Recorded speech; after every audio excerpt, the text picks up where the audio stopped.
Okay. I'd like to believe that everything is functional, ladies and gentlemen. So with that being said, what's up? How to do? Happy Sunday. Happy... Actually, there's nothing going on. Actually, no, wait, no. Actually, it's the first day of March. You know what? That is something.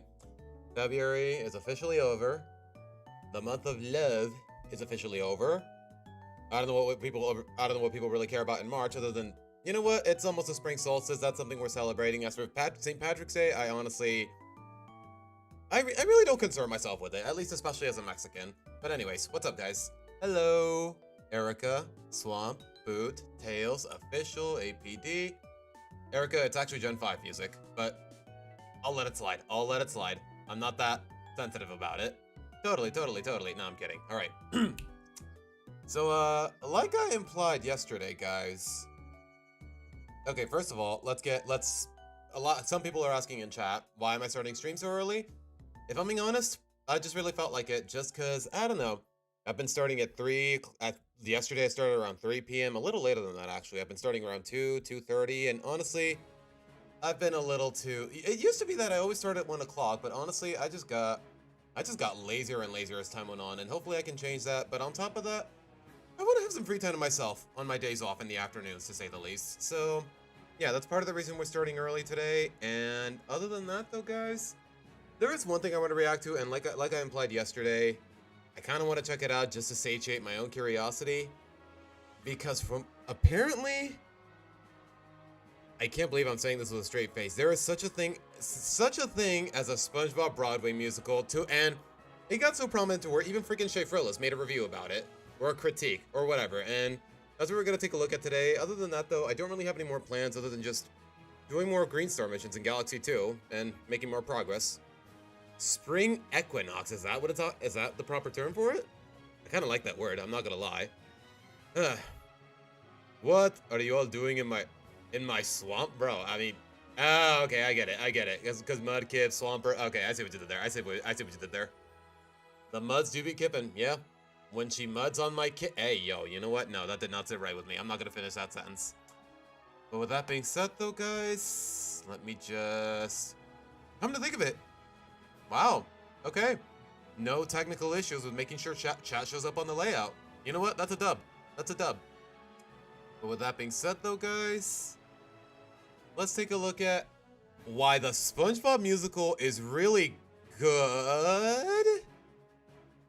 I'm not gonna lie, guys. No offense to any of the actors involved in this production, in any production of this musical, but I don't know. Something about SpongeBob, just real human people cosplaying SpongeBob characters, is just so unnerving to me. Like, there's a fine line between live action and animation, and when it gets crossed, you get something so visually uncomfortable, at least for me.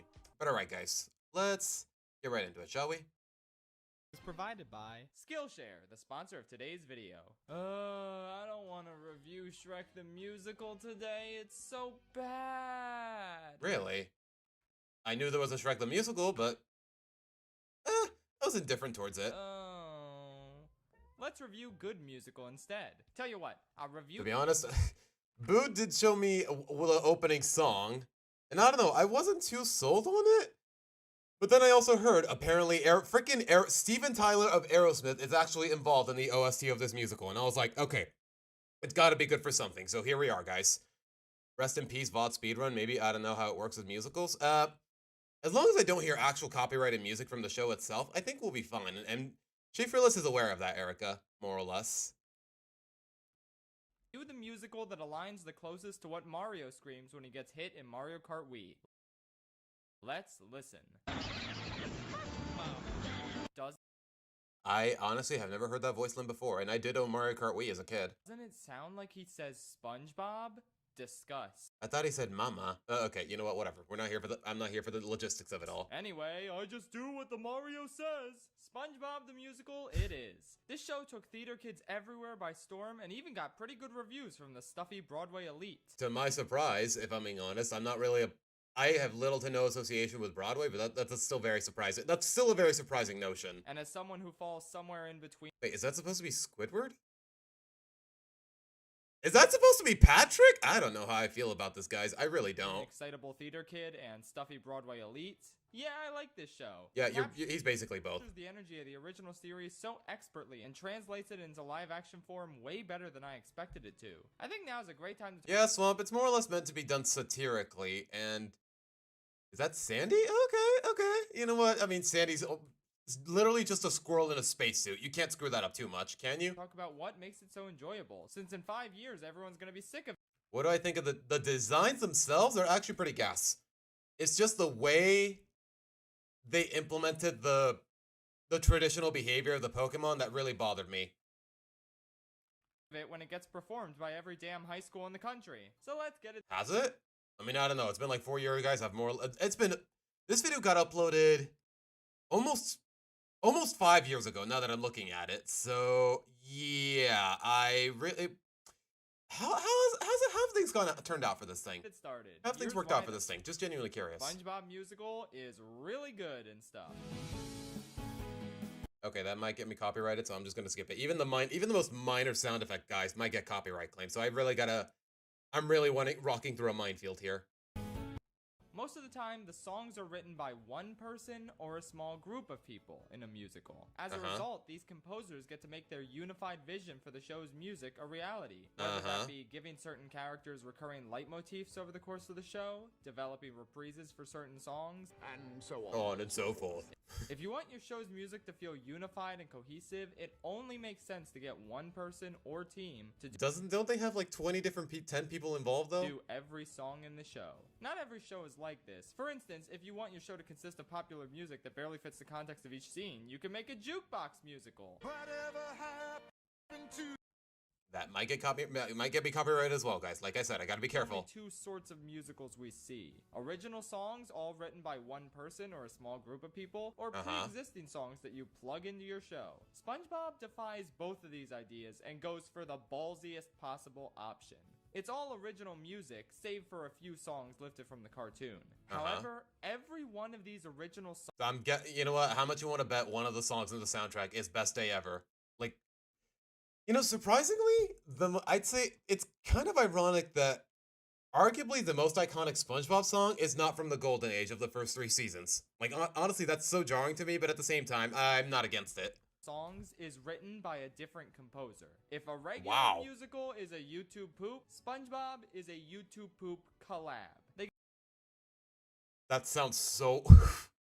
That was a sentence. Got so many artists to contribute their own unique musical styles to one song each. Then they strung it all together into one show. That sounds like... disastrous on paper? Like a disaster. Yeah. Not only do you have a show with no consistent light... That's Mr. Okay, the fact... Okay, the fact that they're using large boxing gloves as his pincers? Okay, that's really creative. You know what? Respect. Motifs or musical ideas tied to each character, but oh my gosh, I just realized Squidward does have 4 legs. Okay, you know what? It's starting to win me over a little bit, just from the production value and the creativity of it all. The art direction, more or less. Also have such distinct and dissonant artists like T.I., Panic at the Disco, Yolanda Adams, Steven Tyler and Joe Perry, Sarah Bareilles, and... Yeah, it's from the credits of the first movie, but it also had like a dedicated episode later down the line. I don't remember from which season it was. More. How are you gonna make all these different artists come together? Is that Plankton? And form a cohesive musical out of it? I don't know, man, but... I really don't know either. They did it. A lot of the credit goes to Tom Kitt, who co-wrote one of the best musicals of all time, Next to Normal. So... Never heard of it, if I'm being honest, guys. I'm sorry. Those of you who actually are this passionate about musicals and whatnot, I've never heard of it. He's good. He wrote the additional music, arrangements, and orchestrations for the show, and it's in no small part due to his efforts that the show flows as well as it does musically. Little Gary. Oh, hold on. They put little Gary. They got a little Gary prop on a skateboard. That's actually really cute. I like it. On top of that, the songs that were written for the show are just... At least please tell me he still does his iconic meow. Flat out bangers. The variation in the contributing artists means that each new song feels entirely fresh from the last. There's so many great genres and musical styles covered. Oh my gosh, the humanoid 4-legged Squidward? I don't know how I feel about that. I mean, I kind of dig it. It's creative, but it's still it's still a very uncomfortable visual. Opening number Bikini Bottom Day is as Broadway opening number-esque as they come. It just puts you in this great mood. Oh, it's the final song, boo? You know what? That checks out. That checks out. Going into the show and meeting all the characters. It was written by Jonathan Colton, you know, the guy who wrote Still Alive and Want You Gone. He's good at making music. BFF by the Plain White T's is just such a happy, joyous... The Plain what? Anyone else I should know about that was involved? Anyone else I should know about that I would recognize that was actually involved in this production? Genuinely curious. Number When the Going Gets Tough. Aerosmith, the Plain White T's? What next? Freaking Guns N' Roses? No. That's a stretch. As far as I know. By T.I. is a fantastic rap number for Plankton, though I don't really like the version from the Pro Shot. It sounds better on the soundtrack, but I digress. Super C-Star Savior by Yolanda Adams might be my favorite in the whole show. Just this amazing gospel song where Patrick gets worshipped by a random cult. Wait, what? What? What? Again, that was a sentence. Hold on, say it again. Say it again. Say it again. Be my favorite in the whole show. Just this amazing gospel song where Patrick gets worshipped by a random cult. A gospel song where Patrick Star gets worshipped by a random cult. Even by SpongeBob standards, that is a crazy sentence to hear out loud. I Guess I Miss You by John Legend gives off all the feels, and oh my god, I'm not a loser. The big Squidward showstopper we waited our entire lives for. They might be giants. The only musicals I watch are Disney movies. Yeah, Erica, more or less same. More or less. Knock this one out of the park. Girl, you and I are on the same boat. There's only really 3 songs in the show I either don't care for or don't think fit the tone very well. No control. Okay, but do I want the context? That's the real question. My channel is underrated. Thank you, Skullcruncher. Control by David Bowie is catchy, but a weird... David Bowie? What? Now they get him to sing? Now they get him to sing in a SpongeBob medium? Where was his voice? In Atlantis Square Panther? Okay, never mind. Weird addition tonally, especially as the second song. It makes sense within the plot, but it just doesn't fit as is in the show. Chop to the Top by Lady Antebellum is okay, but mostly just unnecessary. Lady what?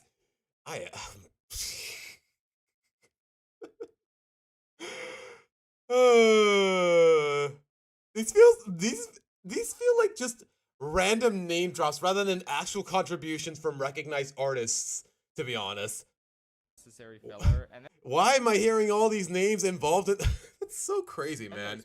I'm not you know what? This is more or less the equivalent of celebrity castings in Hollywood in DreamWorks movies and whatnot, but at the same time, it's a completely different realm. To the point where, yeah, it's a little jarring.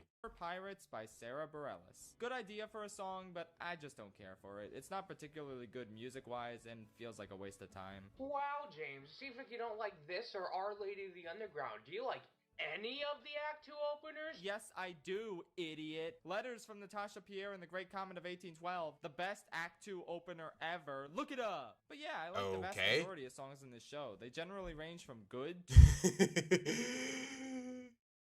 the Gary prop on a skateboard.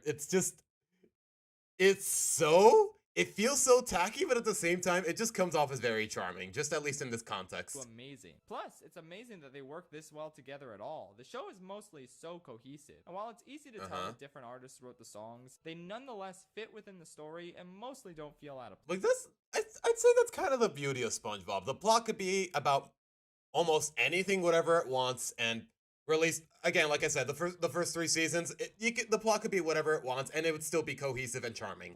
And their box. Like, there's a reason this franchise has spawned so many memes with just the first 3 seasons. Can't forget. I kind of wish SpongeBob won the Tony Award for Best Score, only because they'd have to give out like 20 different awards for this one category. Okay, but did it get nominated for any Tonys though? That's the real question. And every recipient would get a Tony just for writing one song. It would have been funny. But there's one last song we have to talk about. Best Day Ever. And when talking about this song, we have to address the sea rhinoceros in the room. Don't you mean the sea...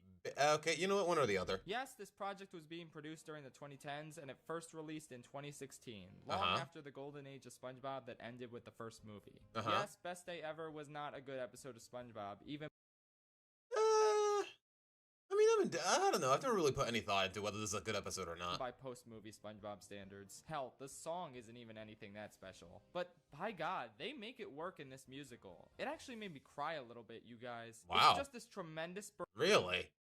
burst of positivity You know, at some point, I gotta either watch the show for myself or at the very least read some sort of plot summary. in a dark story moment, and the way it builds from a SpongeBob solo to including a couple more people to the entire ensemble, it's actually fantastic. I think it's worth putting SpongeBob elitism aside and realizing that this was the best possible song from the show to adapt into the music. Yeah, like honestly, it's a very conclusive, for lack of a better term, song. Obviously, the show had a ton of bangers, but nothing that quite worked for the context of the musical story. Well, kinda. I still think that instead of the song John No song in the episode he's in, but he has it in a musical. Makes sense. Yeah, I guess, Swamp. Hello, Noah. Welcome to the stream. Legend wrote, SpongeBob and Patrick could have gotten John freaking. You know what? He does have something of a theater background. That shouldn't surprise me too much. Play with singing a modified version of This Kitchen's Not the Same Without You. I'm only half joking. Truth be told, I admire how this musical doesn't lean too heavily on nostalgia and only resorts to the show's music with this song, which was a perfect choice. Oh, and they sing the theme song during the curtain call, which, like, how could they not? That's cute. It's a perfect little bonus. Wow, I had more to say about the songs than I expected. Yeah, how about those sets, though? The miraculous thing about the SpongeBob musical is that we can actually watch it. Nickelodeon aired a special presentation of it in 2019, a year after it closed. That I did not know. Goes to show that I really didn't, like, back in my college days, guys, I really did not concern myself with this kind of stuff. Hey Broadway, normalize releasing pro shots of musicals, especially after their run on Broadway is finished and you literally only have money to gain from doing so. Yeah, they're not wrong. Anyway, we can see SpongeBob in all its HD, non-slime tutorial glory, and it looks tremendous, you wanna see? From a cluster of kelp made out of pool noodles, to some coral resting on some old blue oil cans, to a treacherous mountain made out of cardboard boxes. Okay, you know what, I didn't give this production set enough credit. That's actually really fun. The whole show has this DIY theater aesthetic that feels incredibly creative and Yeah. comes across as cheap. It echoes how Bikini Bottom in the show is made out of random objects like pineapples and buckets and lobster traps. Yeah. The sets here are just filled with so much. I mean, Patrick's house is literally just a rock. It's so basic, but at the same time, that's part of the charm. Imagination. There's a lot of cool diorama work in certain scenes. You sound like a Carl? What does that even mean, Noah? How do I sound like a what? I don't get it, man. I don't get it. What, like a Carl Weezer? Hi, Jimmy. Is that what? I don't get it, man. I don't get it. Some classic title cards and backgrounds, stretchy arms, this amazing... Yeah, Erica, when the golden age of SpongeBob uses a song from better than the newer seasons. I mean, what else is new? Versatile sofa during the BFF song. Oh my god, it's so good. This show goes all out on the scenic design, which it won a Tony for. Should have gotten... Oh, it did win a Tony after all. Costumes too, because they're wildly creative and they... Wait, is that supposed to be Karen on the far right, or is that just a random? Is this just a random extra? Feel like a natural extension of the set. From Squidward's extra legs that he miraculously manages to tap dance in. Yeah. Krabs' big meaty claws. Big meaty claws. To Plankton doing his best Goro Majima cosplay. To everyone else in the ensemble. They seriously did not need to go this hard on the visual presentation of the show. Okay, But they fair, did it anyway. fair. So all the props to David Zinn for designing all this. And of course to the director Tina Landau, not only for her work in developing the look of the show, but also the feel. This musical feels like a live action... Is that a... Okay, nothing too crazy, but you know what? Cartoon, It works. As it should. It works well Everyone enough. It does moves its job. and interacts in an exaggerated I mean, it's a way. freaking Krabby Patty. How complicated do I need? How extra do I need it to be? Not much at all, if I'm being honest. And they never stop to question the kookiness around them. The fourth wall is nice and loose. So many moments of motion are punctuated with sound effects, including the iconic walkie noises of SpongeBob, Squidward. Wait, is that actually part of the sound editing in the actual performance? Like Mr. Krabs' whole... Okay. I need to watch it. Okay, there probably is an actual recording of the live performance from back then. I'm curious. Not gonna watch it on stream because copyright, but I need to watch it at some point. All these Okay, it's not the same. It's not exactly the same, but it works. It works. touches are absolutely endearing and make for such a colorful, visually and audibly stimulating... It's crazy how all of these tiny details, cumulatively, just actually make something work. Just add a lot of depth to the overall production value of it all. Experience. Tragically, I never saw this show live, but I have friends who have, and they told me just how cool and immersive it was, thanks in no small part to the excellent sets and costumes. I mean, they made a flat version of Old Man Jenkins for when he gets crushed by a boulder. Now that's a spicy the set piece. But all this set decoration is enhanced even more by the characters and the story, and other nautical nonsense. Characters. Okay, he actually does more or less get into the plot. Although I gotta skip this segment because even this, like I said, guys, even the slightest sound effect could be risky. The actors were specifically instructed not to do impressions of the characters as they are in the show. Oh. Okay, you know what? That does explain about the first song I heard, actually. Because my first thought was more or less, this sounds nothing like Tom Kenny. Am I sure? I can trust these guys? English. When I heard the first song, I think it's called Bikini Bottom Day. I was like, okay, this SpongeBob sounds nothing like Tom Kenny. Are we sure we can trust these guys to know what they're doing? But okay, that was more or less intentional. But rather to make them their own. And I think this technique really paid off, particularly with Ethan Slater as SpongeBob. God, what a perfect embodiment of the character. He feels really young, overwhelmingly bubbly and positive, and a little bit naive. Honestly. Oh my god, bro! Wait, bro, hold on. Show me that shot of him. Show me that shot of him again. Bubbly and positive, and a little bit naive. Holy crap! Okay, you know what, bro? Really is human SpongeBob. Look at the way he's. This body language, man, it's kind of crazy. Honestly, it's such a captivating performance that 100% deserved a Tony, and I will die mad that he didn't win. But, you know, the band's visit was good too, I hear, so okay, sure. Okay, that caught me off guard, but you know what? I kind of get it. Tony nomination, he didn't win it? Okay. Come on, though. Look at this lad. He's so good. Anyway, though, the rest of the cast is excellent too, but I specifically want to highlight the roles each character plays. Skull Cruncher, I mean, what can I say that hasn't already been said about the Really Loud House? It sucks, and do I really want to go out of my way to cover 2 seasons of television in one video? 2 really boring seasons of television, mind you. In the story. SpongeBob's arc in the musical is admittedly very similar to that of the first movie. He wants to be manager and break away from being called a simple sponge, like how he didn't want to be called a kid. It's familiar, but it works, and it's not the primary. Seems a little redundant, but you know what? I'll hear it out. Focus. Most importantly, the main plot is different enough. Basically, in this musical, a giant volcano is gonna erupt and kill everyone. Wait. Hold on. Show me that shot again. Hold on. Basically, in this musical... Is that supposed to be... I don't even know what you call the name. I don't even know. Okay, to this day, guys, I straight up do not know what the newscaster is called. You know, the fish that just moves its mouth and nothing else? A giant volcano. I don't think that's supposed to be him, but what are the odds? It's gonna erupt and kill everyone unless SpongeBob, Patrick, and Sandy can stop it using Sandy's invention, the Eruptor Interrupter.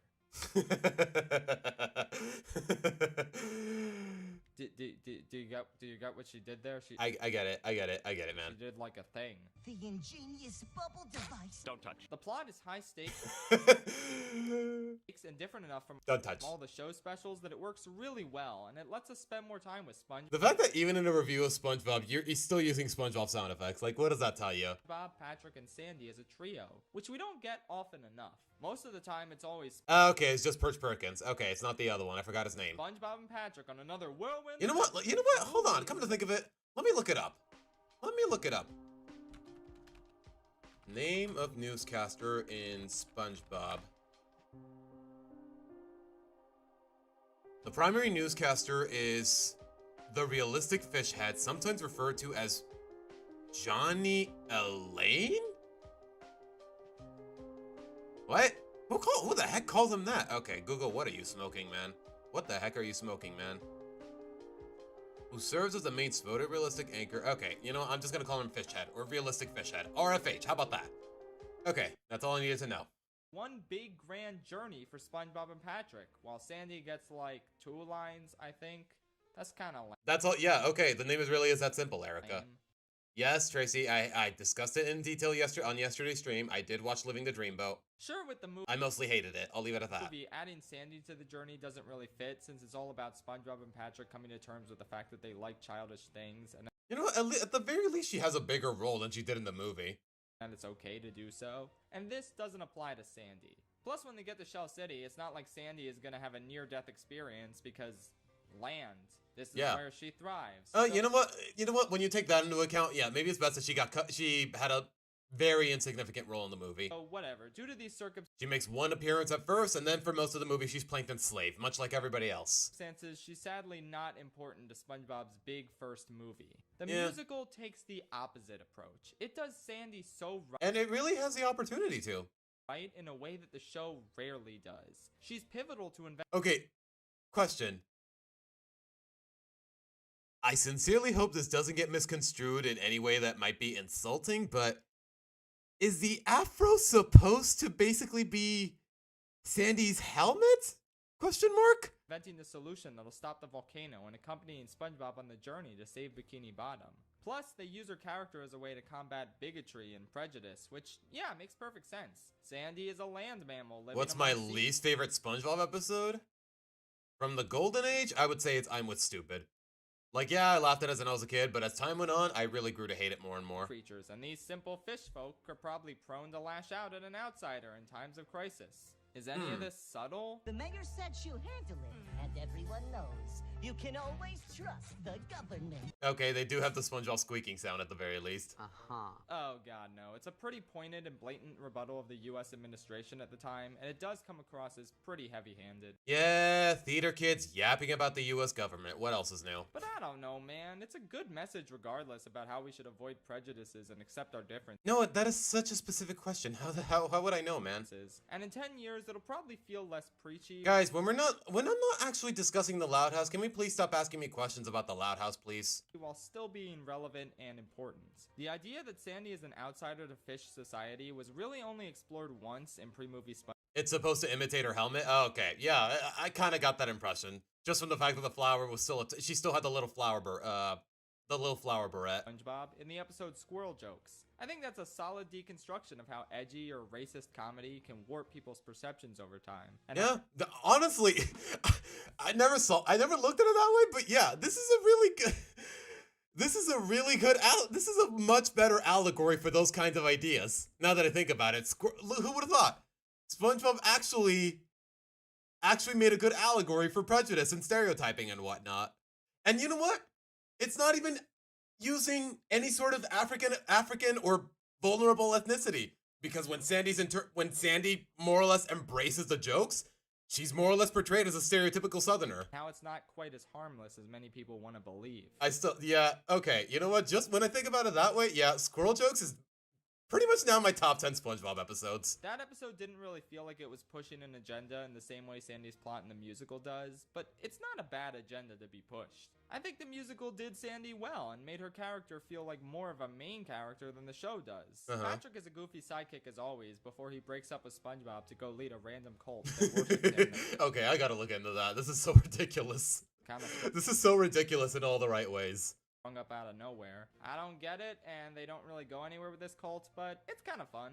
The song is incredible. And above all, Patrick doesn't feel like a huge, selfish jerk, which is a pitfall modern SpongeBob tends to fall into. Have you learned nothing about sharing? A lot. He just feels misguided and gets taken in by this cult appreciating his divine wisdom, so it's hard to hate him here. Mr. Krabs is another character that can go south real quick if you play up his money obsession too heavily. Yeah, it is very easy to Flanderize his character, and you know what? Even the first 3 seasons definitely missed the mark here and there. But I think they struck a great balance. He does sort of especially looking back at it, it's still such a horrible prospect, and not in a funny cartoony way.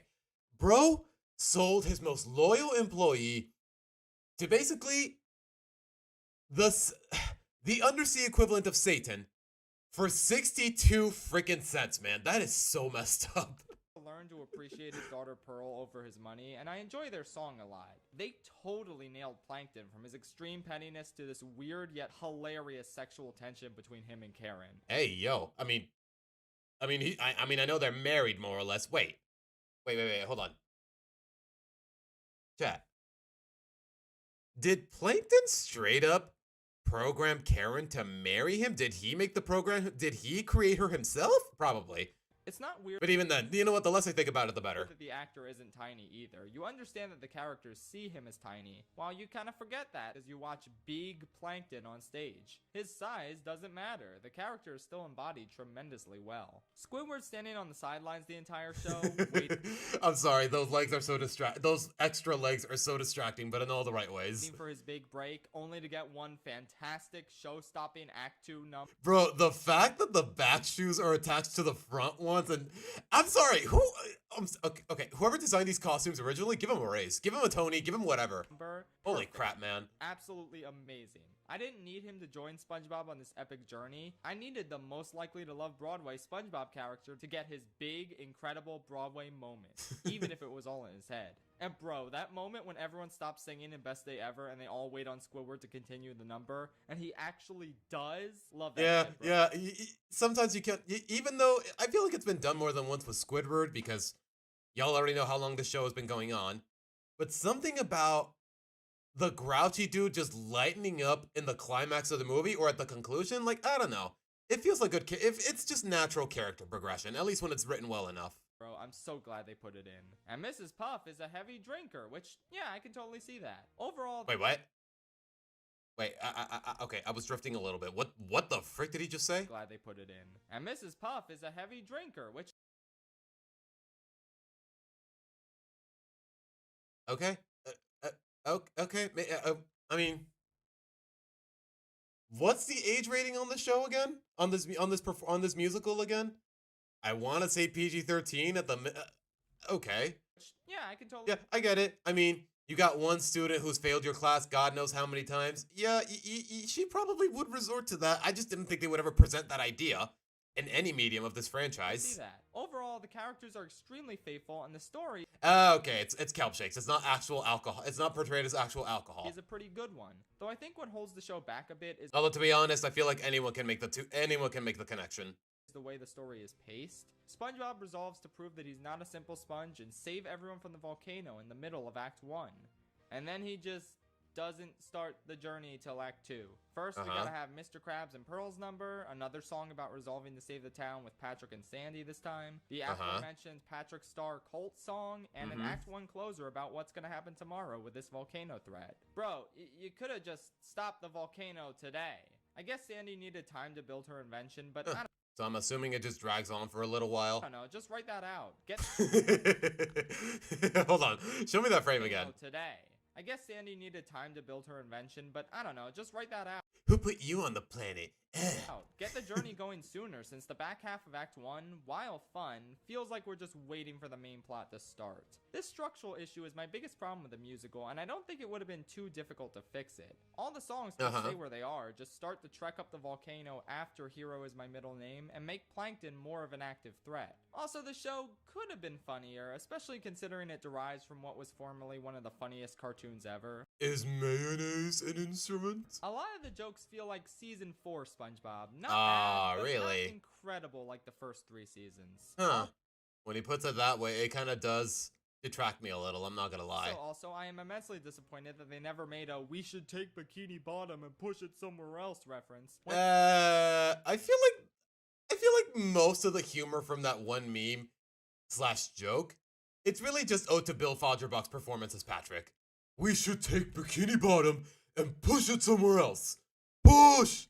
Like, I don't know. I don't know how a Broadway actor would have been able to actually convey that kind of delivery, if I'm being honest. When discussing what to do about the volcano. Especially because, like you said earlier, the director apparently didn't want them to sound like the original the source material, more or less. You know. With that said, however, there's a whole lot of great fan service in this show. Tasteful, not excessive, not in your face, fan service. Noah, I'm not answering any of those questions, man. Calm down.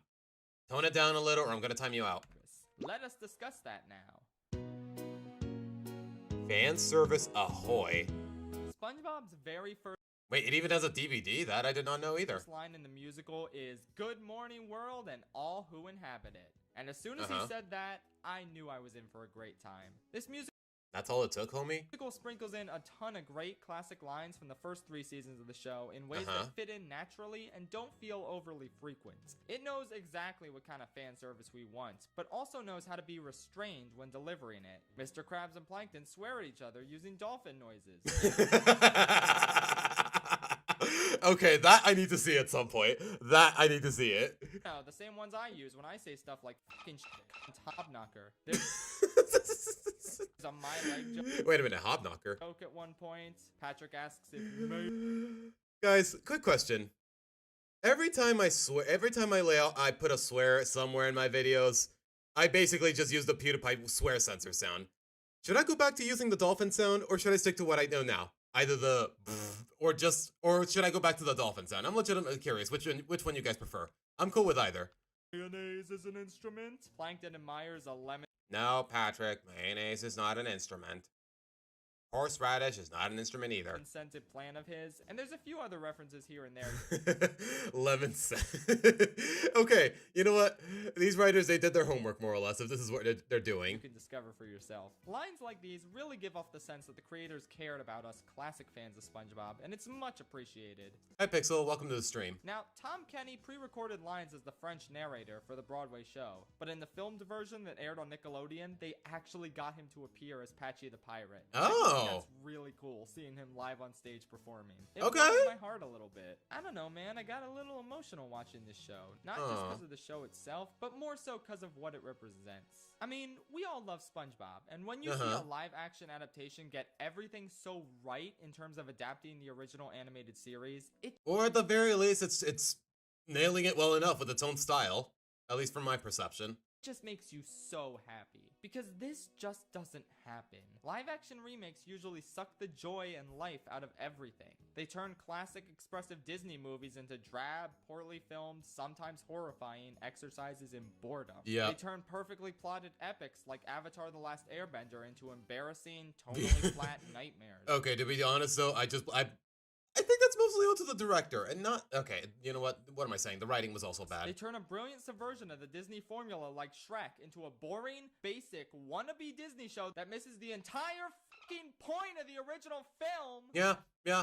SpongeBob I the get it. Musical is not like that. Not only does it benefit from a brand new story that only adapts the original show's Yeah, Erica, that's all the more reason I kind of switched it, because the dolphin sound, as much as I enjoy it, it's just incredibly overused. characters, thus allowing for Case in point, this YouTuber with 2 million subscribers is using it himself. better tailoring to a musical format, but it goes all out and establishes Noah, a gorgeous, colorful Noah, one more question and you're getting timed out. wonderland that emulates the original show while remaining its own thing. It embodies the energy of cartoons better than any live-action musical I've ever seen.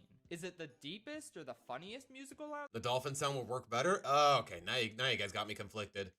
You know what, and if push comes to shove, I'll just flip a coin. there? No, but it doesn't need to be. It's a more than worthy Dolphin expansion of sound, SpongeBob dolphin as a sound. franchise. I mean, it is a lot better than almost everything SpongeBob. Why would you call me Noah? No, okay, no, okay. One, I tell you to cut it out, and now you just call me Unk as some sort of insult? Yeah, no. Related that came out after the first movie, and I'm more than thrilled about that. If you dismissed this when it came out because live action remake of something nostalgic equals bad, give it another chance. This is a great show with a brilliant vision, and it's easily accessible for you to watch right now. Hell, even if you're not into musicals, I think this is still worth a watch. Oh my gosh, I don't know, guys. It just never sits right with me to time it to ban anyone from the chat and whatnot. But, and honestly, it feels a little cowardly to change the subject so sporadically. But you know what? We were in the middle of another one to begin with. Because of how cartoony it is, it's not hard to suspend your disbelief at all and believe these characters are breaking out into song. Yeah. Maybe this show will even help. I mean, before this, I mean, how many musicals has this show had? You get into I mean, a lot of them aren't really good, but that's a little besides the point. musicals. Who knows? It's a great Wait, was that supposed to be Larry? introduction to all that the medium has to offer. Plus, it has these iconic characters you know and love. Basically, everyone should watch it. And don't watch Shrek the Musical. It will suck your soul out and leave your empty husk behind. Yeah, I get it, man. I get it. I already know you hate it, and so do I. To be picked at by buzzards. I know from experience. Good night, Bikini Bottom. Actually, before I say good night for realsies, Is it another sponsored plugin? Because if that's the case, I'm just gonna click away, dude. I just want to admire how skilled Sandy is at karate and building inventions that prevent volcanoes from erupting. Do you want to become as Yeah, he was getting really annoying. skilled as Sandy? Of course you do. Who wouldn't? A good way to start getting there is with Skillshare. Yeah, okay, it's just a sponsor talk, so we're more or less done here, guys. You know what? I learned a lot. I learned a lot about a medium that I didn't even know existed until yesterday. So, you know what? I might just check it out in my own time. Okay, you know what? Is the actual musical itself available on YouTube? Because I want to believe it is. I did look up the opening, but I think the whole... Nah, okay, no, it's just a couple songs. It's not the actual full-blown performance in good quality. In good official quality, if nothing else. But okay, guys, that was a fun watch. Honestly, as soon as I heard the words SpongeBob and musical in the same sentence yesterday, I was legitimately flabbergasted. I was like, wait, what? This is a thing? Somebody up in the ranks of Broadway just agreed to the pitch of whatever the heck this is, and somehow it all works? Like, I don't know, man. But alright, guys. I think for now... I don't know, is there anything else I want to react to? Do I just want to jump straight into Galaxy? Yeah, Skullcruncher, it seems like you're pretty familiar with him. The Sponge Who Could Fly had a musical, or... Yeah, The Sponge Who Could Fly, Truth or Square. It's not the first time the show has done it. Lonely, I didn't even ask, homie. I don't mean this disrespectfully, but I didn't even ask. God. It's not the fact that you're mentioning where you were, it's the fact that you're saying in case you were wondering. Like, bro. Yeah, honestly, Erica, I was legitimately caught off guard. Like, this sounds disastrous on paper, but here we are. Like, I don't know. I always like to give... When something sounds so ridiculous on paper, I like to at least give it a chance eventually. Like, all the more... Like, guys, if I didn't have that mentality, more or less... I would not have ever made that review of K-pop Demon Hunters, let alone watch the movie at all. Like, I don't know. Like, don't knock it till you, as they say, don't knock it till you try it. But alright, guys. Assuming there's nothing else that I'm forgetting, yeah. There's no reason for me to not just jump into Galaxy straight away. So with that being said, though, guys, let me set up the Switch, and I'll be right back.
Y'all ready for some more why moments? Cause wait, do I?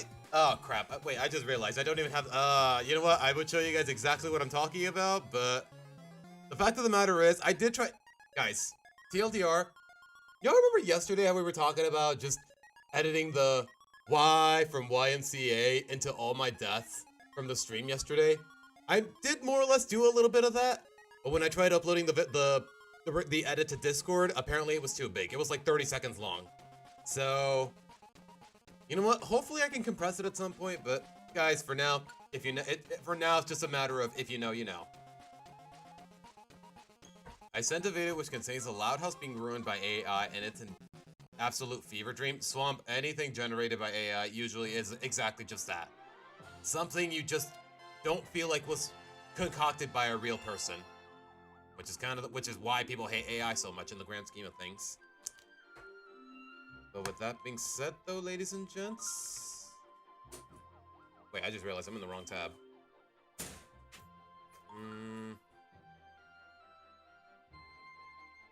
There you go.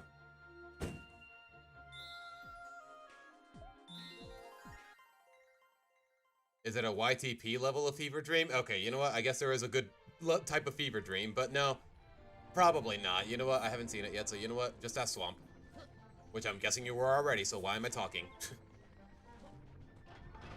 Give him your best. Thank you, Luba. Luba? I thought we agreed it was pronounced Luba. It makes you question your sanity? Okay, so one or the other. That really Swamp? Do you have the slightest idea how little that narrows it down? And I just realized the capture card is crackling again. Hold on, guys. Give me a moment. Wait, hold on. You know what? Now that I think about it.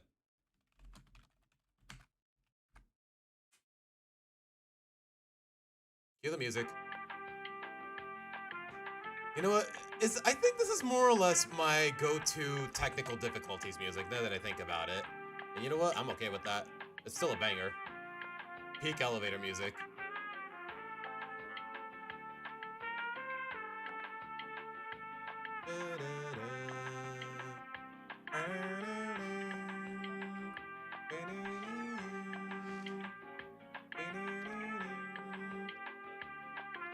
Make your time, Elgato. I got nowhere else to be.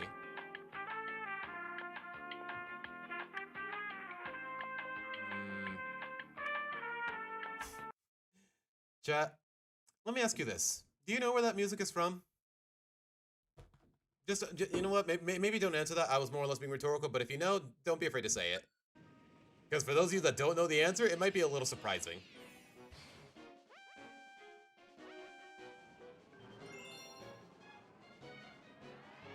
I mean, why do people say that? Why do they say sorry I'm late? Like, I don't expect anyone to be on time, guys. It's really not that big of a deal. I mean, it's great when you are, but it's not like I have an established schedule. Like I said, like yesterday I said I was gonna start at 1 p.m. and I started at like, oops. I started at like 1:15, guys.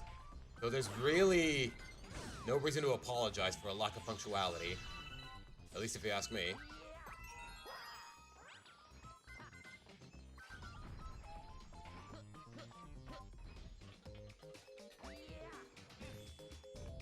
Swamp, if I'm being honest, you've made so many mudkips throughout the months that I straight up don't know which is which. But you know what? If he's there, I might try it out at some point. Okay, seriously, how the heck am I supposed to get that? Do I just jump off of this pipe and hope for the best? I kind of want to.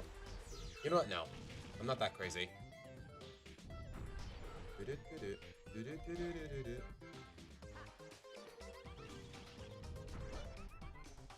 Run fast. Thanks for letting me know, game.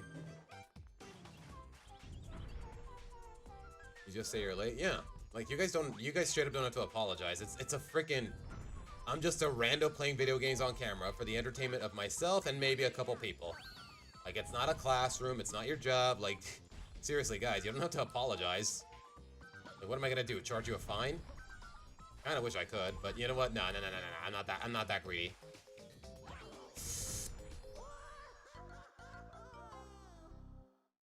Yeah, I'm not sure how I'm supposed to do that.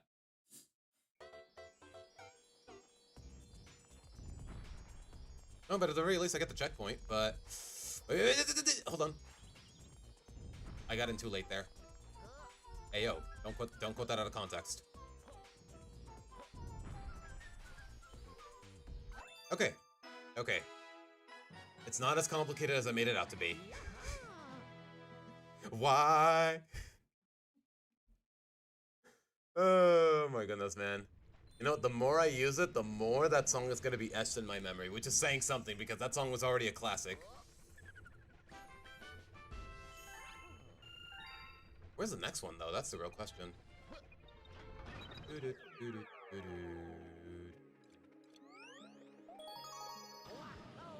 The one with the glasses sitting in front of a burning PC. It should be easy to find. You know what? Let me see if I can find it already. Just so I can pin it and actually remind myself to implement it, because this next video, guys, assuming I go through with the script, it might just be assuming I go through with the script, I might just use that very same mudkip at some point in the editing.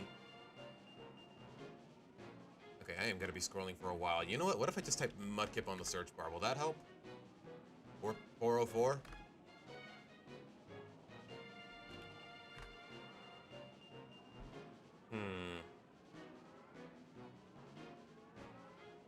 Okay, you said in front of a computer and it's on fire.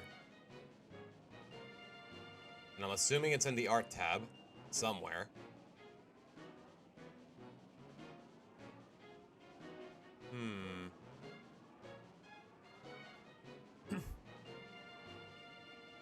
Okay, you know what? It'll have to wait because I thought I was gonna find it a lot more quickly, so never mind. No, Swamp, I was joking, man. No, of course not.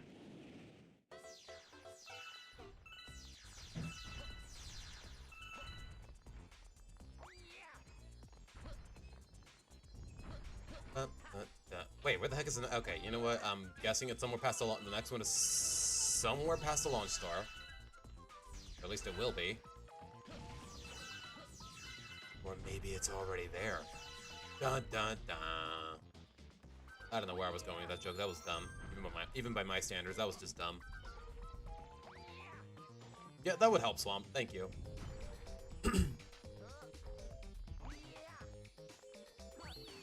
Wait, John, are you talking? Oh, you're talking to Lonely.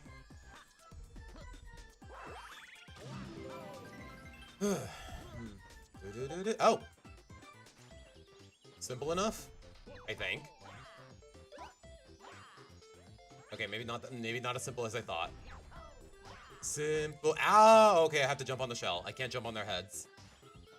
Wouldn't their heads be more vulnerable than the shell, though? Okay, I don't get it either. Okay, I only get one jump per Koopa. I definitely really have to time this.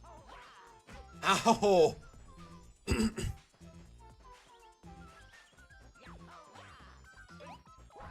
you go. There you go. Oh my gosh, why does my throat feel so stuffy? Ish.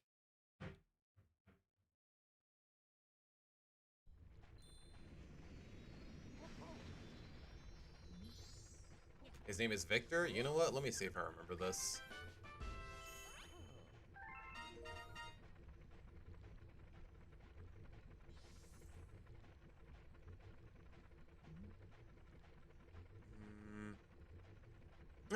Okay, I see it. You know what? This works. This works. Although the fact of the matter is, how am I gonna... Okay, the plan was to... Originally, I was just gonna use Hank. And just say, please stand by. Put a caption that says, please stand by right next to him. But I don't know, in terms of positioning here, I'm not sure how I'm gonna do it. If I'm gonna go through with the idea. Yeah, you know what? Sure, let's do this one.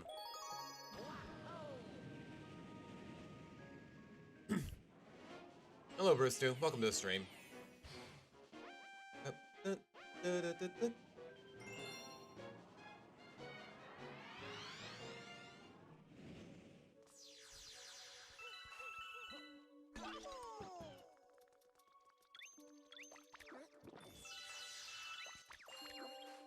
Okay, am I crazy or...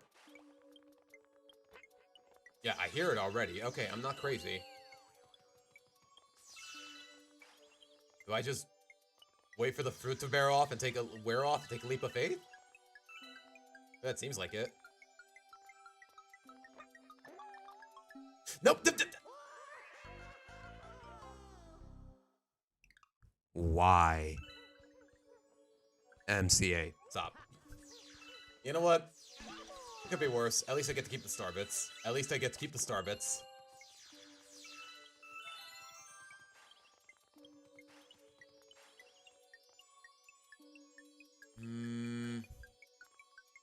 Wait for it. There you go.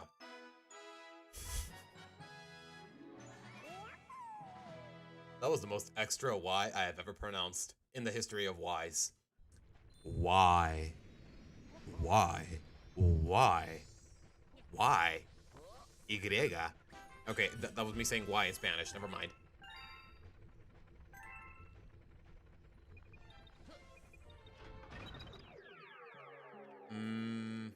Okay, that was simple enough. Ugh. You're on weeding week, so okay. Good to have you around. Good to have you then, Bruce. Too.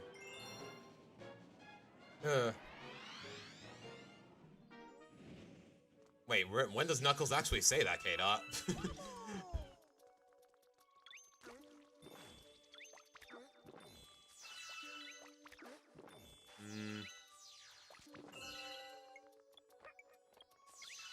Okay, you come to think of it, that is a very early checkpoint. Golly. No, I'm getting a lot of star bits though, and I definitely appreciate that.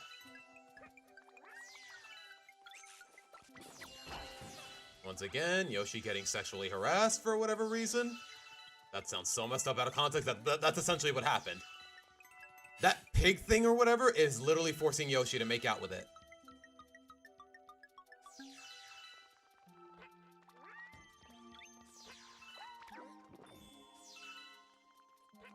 Is it even a pig? I'm not sure what this thing is, come to think of it.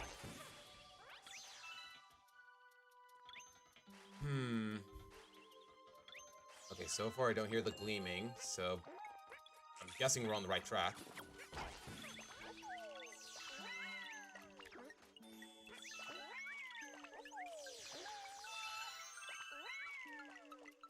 Oh my goodness, these motion controls. No, I meant to go for the... Thank you. Ish.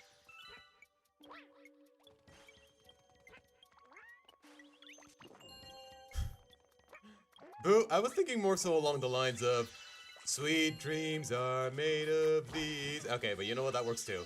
Sweet... You know what? It makes more sense because we were just talking about Spongebob. Sweet... Sweet... Sweet... Any song with the word sweet in it, if I'm being honest. Sweet Caroline. Ba, ba, ba. I'm not even that crazy about Neil Diamond, but that is a very iconic song. Okay, where the heck is it, though? I don't hear it yet.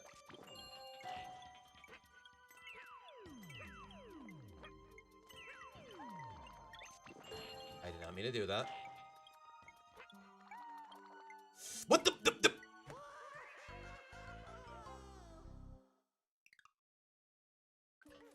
Why? Wait, what happens if I hit this thing with... Okay, he just doesn't care if I don't have Yoshi.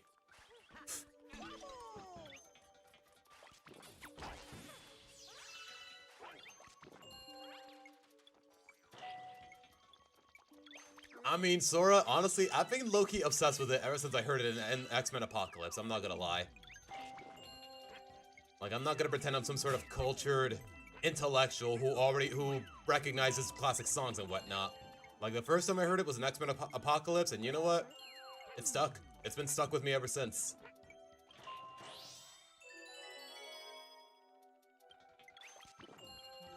Wait, if by new you mean he uploaded it today or recent or in the past couple of days, Swamp, then no. I don't believe I have.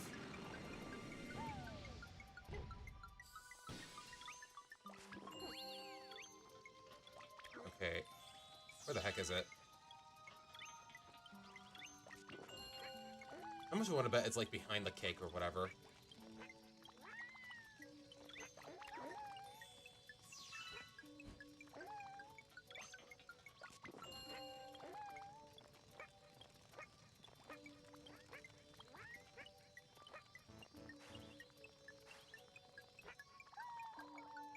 Okay, you know what? Just to avoid wasting time, I'm gonna look it up. I'm gonna look it up. What is this place called again? Sweet Mystery.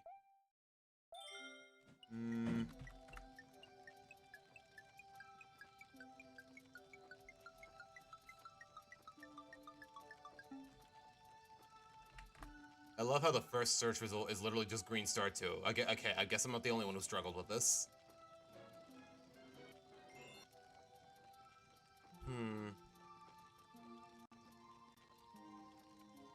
I mean, Bruce, dude, I feel like he's definitely overstaying his welcome. Like, I feel like he owes most of his channel just to, oh my gosh, the Loud House fandom is full of degenerates. Like, I don't know. I guess that's more or less his niche, but at the same time, it got a little old. The most obvious or goofy hiding spot. There will be no in between. You know what? Either it's hiding from me right now, or I already missed it. I guess if I missed it, it's technically both.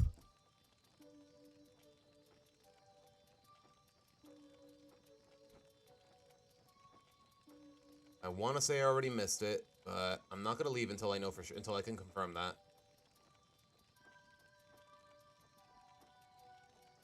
Yeah, it's okay. It's where the comet medal is. So yeah, I am way off. Yep. Goodbye.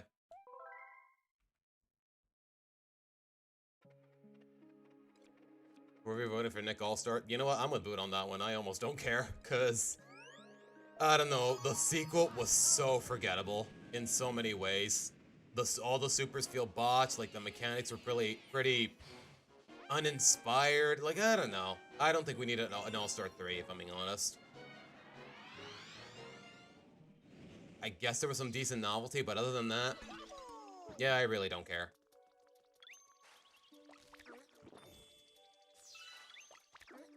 Yeah, Slump. Once we stare into the abyss, sometimes the abyss stares back.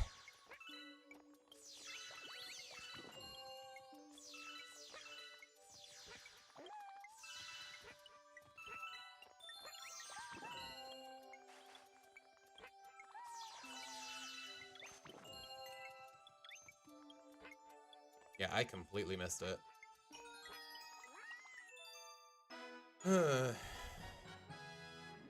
Where would we be without the internet, guys? Where would we be?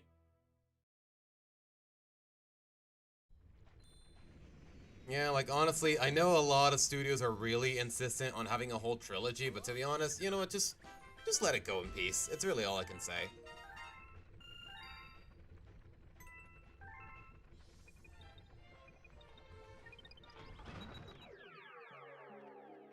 I mean, Pixel, that's more or less what it's become, if you think about it. Like, I don't know. What's the price on it right now? At least on the first one.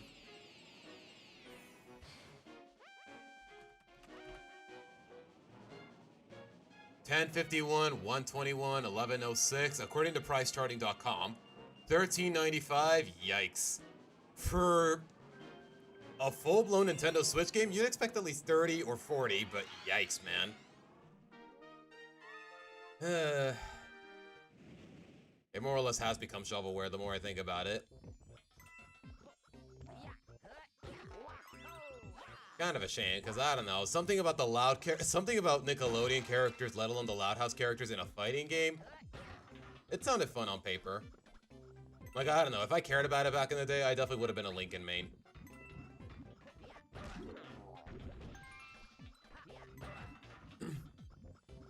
Do you think God stays in heaven because he too lives in fear of what he's created? I don't know what it is about that quote, but that's always bothered me. I don't know. I feel like it's just an encapsulation of human paranoia.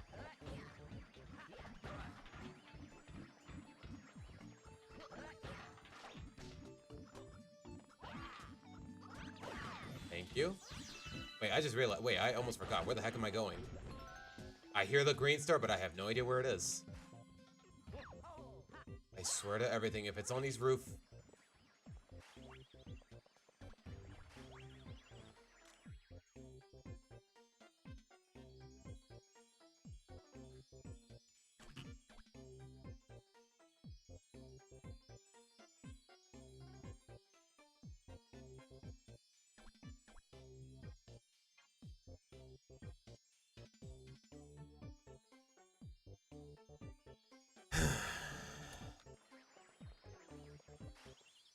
I don't know how I'm gonna do this, but I don't really have a choice. Yeah, that is straight up impossible.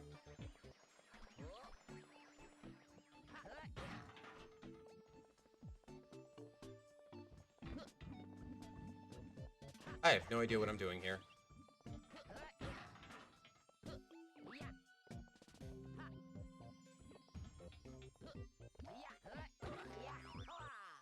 Am I supposed to... I can't even jump on this wall. Or, okay, maybe I need to be facing it? I don't know. Nope, okay, not enough. Okay, I have half a mind to just look up a guide. Bro, I hate the fact that he turns around when he uses a spin.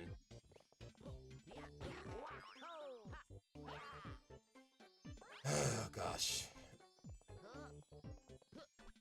Maybe I can bounce off the two walls here? Nope. Gosh. Hold on. Let me cook. Nope. Okay, I cannot face it diagonally. I straight up have to face it completely. Yeah, I don't know how I'm gonna do this. Wait, wasn't there a means to get to the rooftop of this area, or am I tripping?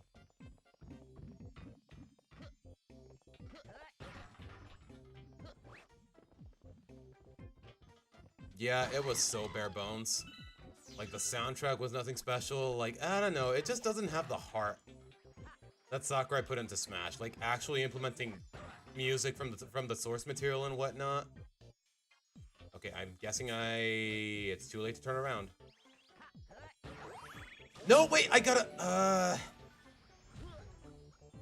guess while I'm here, I may as well try to grab that one. The question is, though, how? Okay, but who's controlling Luigi, Swamp? Exactly. Yeah, no voice lines, no... The soundtrack isn't really anything memorable. Like, in terms of art direction, it's got nothing going for it. Yeah, Bare Bones is putting it very lightly. Like, I legitimately wonder how a sequel got greenlit.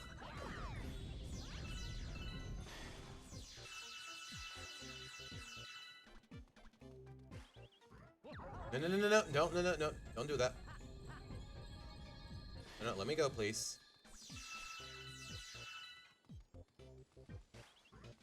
Okay, I have no idea what I'm supposed to be doing! Here. How the heck am I supposed to get to that rooftop? Okay, I'm guessing through this. Okay, I see it. Maybe. Maybe I gotta time it a little better? Or maybe...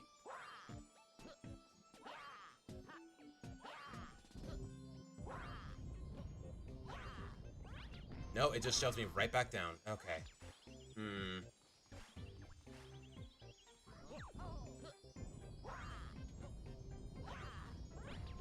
Okay, at least we got that one. And we know where the first one is.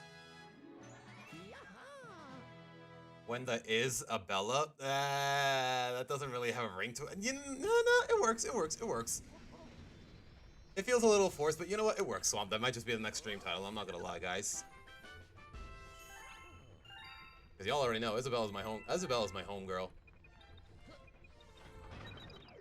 If it's green, it's always...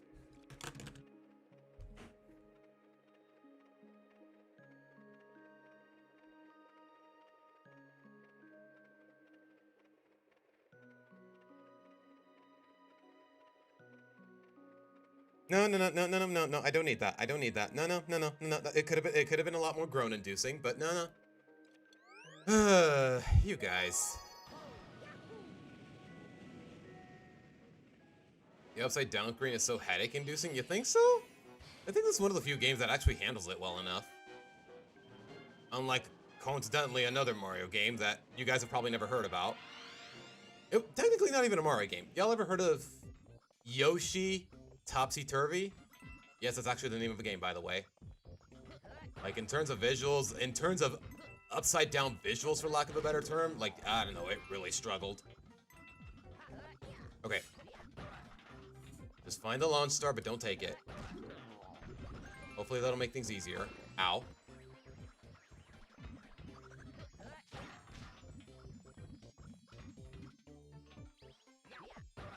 No.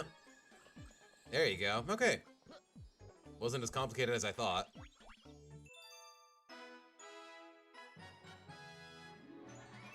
Feels like they prioritized appealing to competitive Smash players a little too much. I mean, was there really much of a market when it comes to Smash players? Especially now, after that whole fiasco with Nairo in 2020, guys. Yeah, Smash players, they definitely have a colossal stigma that the community is probably never gonna shake off. As sad as that might sound, because golly, man, it really opened the floodgates with a lot of victims coming forward.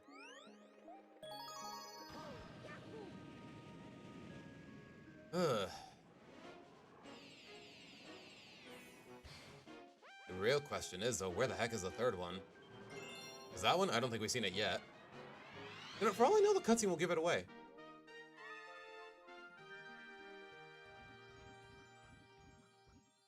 I hear it, but is that the one? Probably not. It's probably the same one from earlier.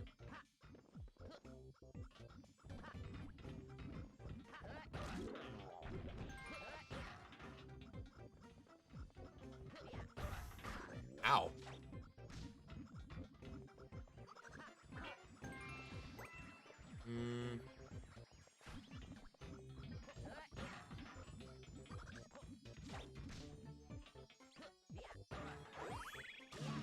I don't know what the future of that. Honestly, I'm not sure. Okay, in terms of the community is screwed, especially here in North America.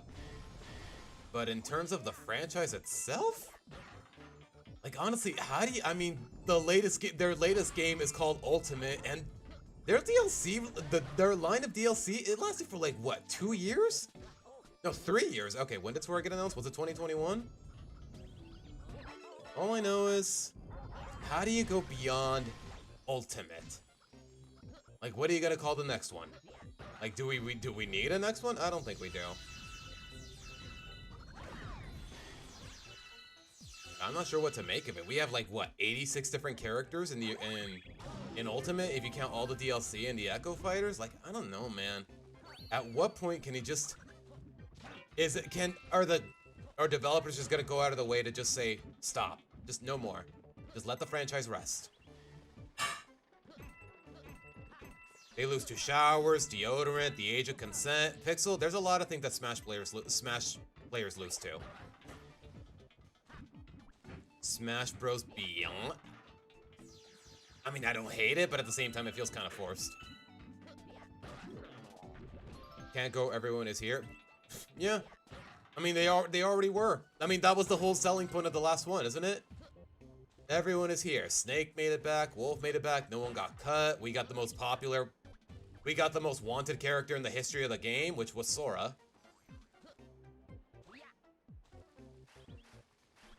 New Super Smash Bros. You know what? I wouldn't be surprised if they were really uncreative with it, Pixel.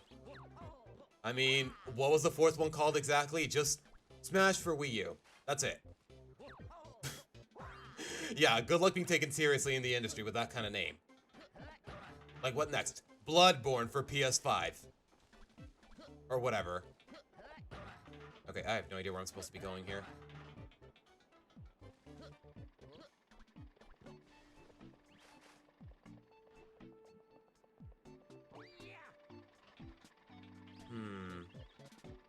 Still a lot of potential fighters. Okay, that's the thing.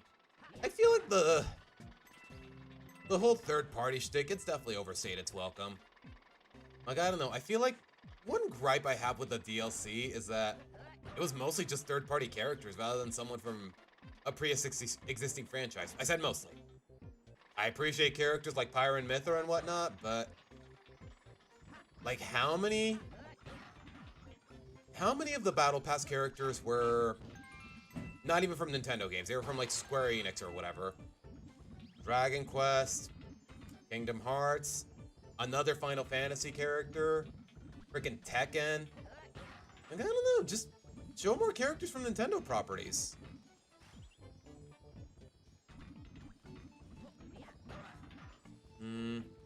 Okay, I hear it. Oh, there it is.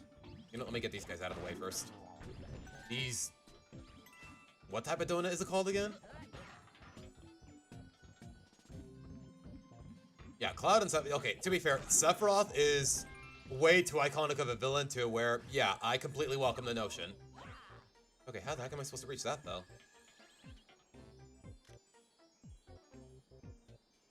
Am I just supposed to triple jump while avoiding the launch star? Like, I don't get it. No, it is straight up impossible. Like, how the heck am I supposed to...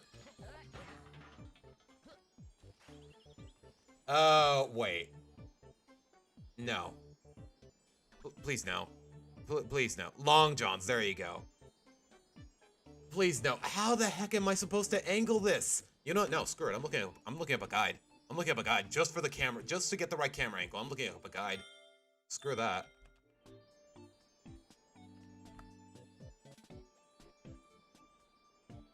Okay, where do I need to be standing from? That's all I need. That's all I need.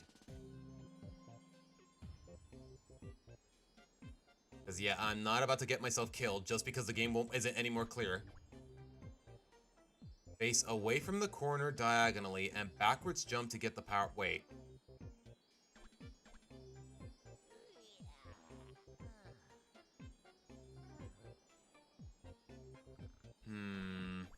Oh my gosh, that is such a specific angle, but you know what? I don't have a choice. Wake up.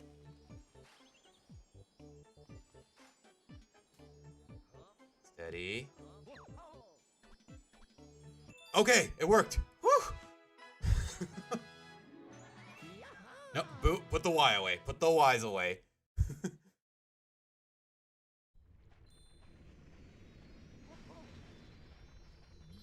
New Smash Bros. Game comes out. Why?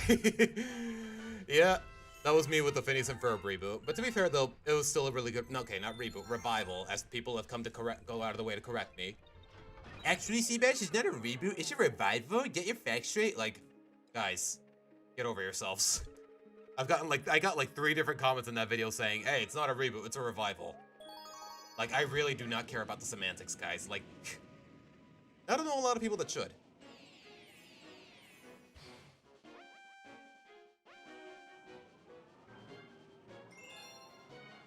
Alright, let's do it. You know, I probably should have paid attention to the opening cutscene, but... Gravity Falls come back, everyone... Yeah. Honestly, I do get a little nervous, because Book of Bill was very successful, Journal 3 was very successful, Lost Legends was very successful. How much longer... Do I really think Alex Hirsch is actually going to break his conviction of not making any more Gravity Falls media episodes or a movie or whatever?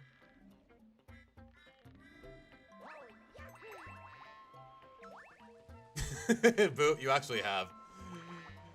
To be fair though, you're an actual friend of mine, not just some random commenter. So you know what? I give it a pass.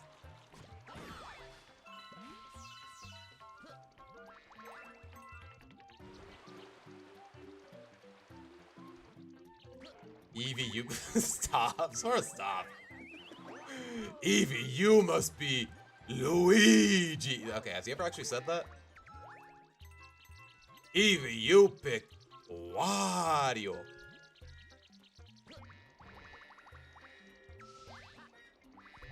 I can't long jump. I can't wall jump. I'm not gonna lie. I kind of hate me being a me be. Be me, me be. More like no be, you be. Okay, that didn't make any sense, but you know what I mean.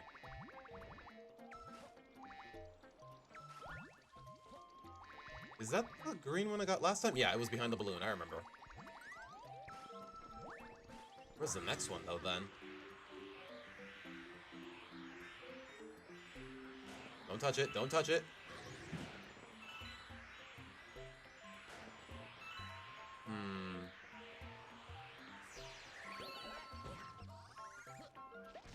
Okay, Pixel, I straight up did not even know that Alex Fish was married.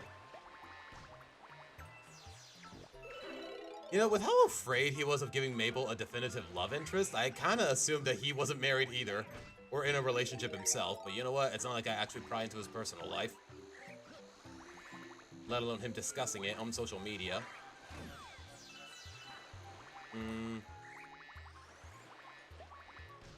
Hey, you're not green.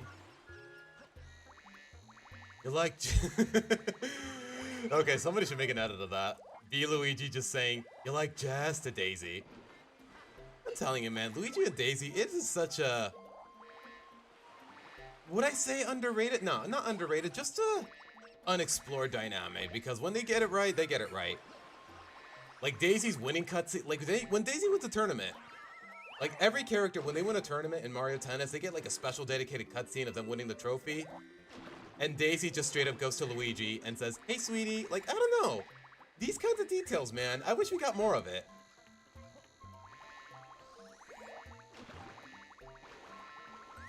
I'm not gonna make it, am I? Yep.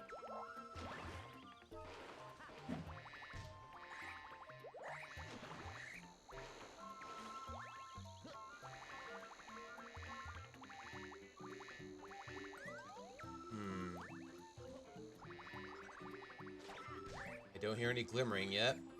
Oh, I spoke too soon. Yep. Okay, it is literally right in front of her. So, do I literally have to climb up her chest? Hey, yo, do not clip that out of context.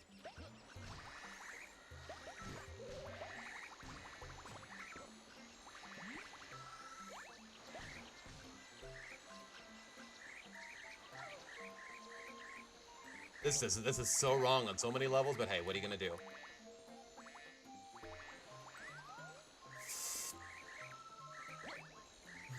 Wait, can I bounce off of the... No, I can't. Okay. Yeah, I know, lady. I know. I know. Okay, there you go. Often do I stream? Usually every weekend, unless I state otherwise. John.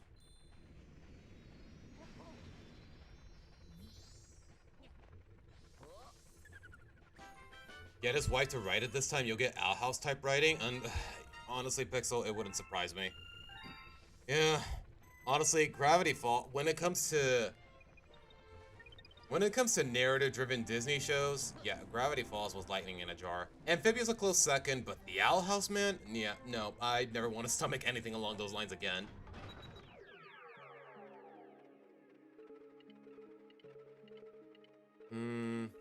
Oh, that was really it. According to all known laws of aviation, there is no way... Swamp, don't, just no. What kind of cake do I like? I don't know, I don't eat cake very frequently to where I have an established favorite. I'm not a baker or a pastry chef by any means.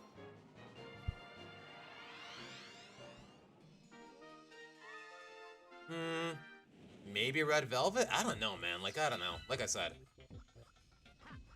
Like, I would really need to put some thought into it for a genuine answer.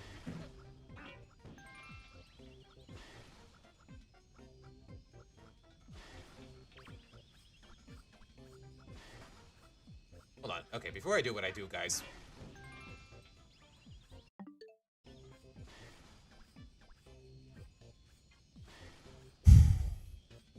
Nice.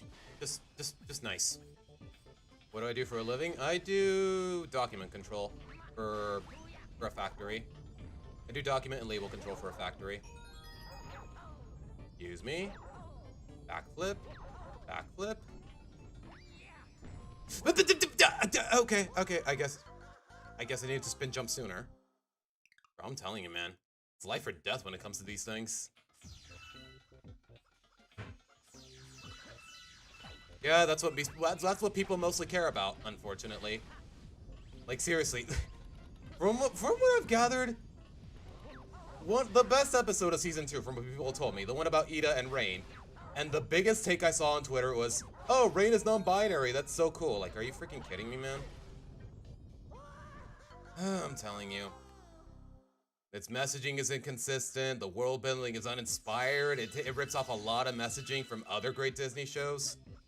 Or Disney show. Let me rephrase that. Disney shows that are actually good.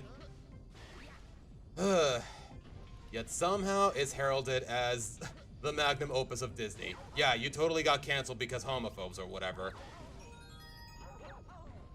You know, for how much Dana Terrace loves to complain on Twitter about how Disney did her dirty, she seems oddly content with publishing a whole graphic novel that's coming soon, apparently. I'm not entirely sure about Gravity Falls, Chaz, but yeah, the other three I definitely agree with.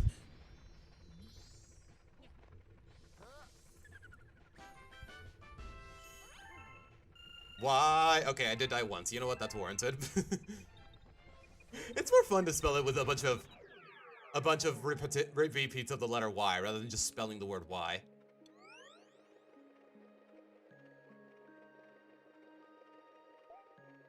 No? Swamp, if you watch the rest of that segment, yeah, you'll come to know that I really do not like it. Especially the pilot.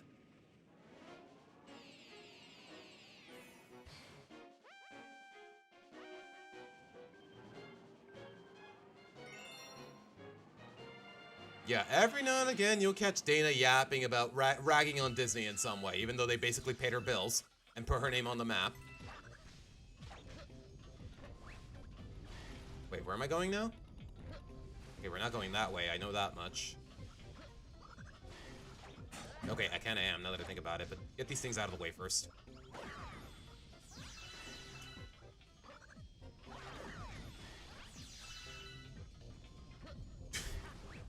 Honestly, Sora,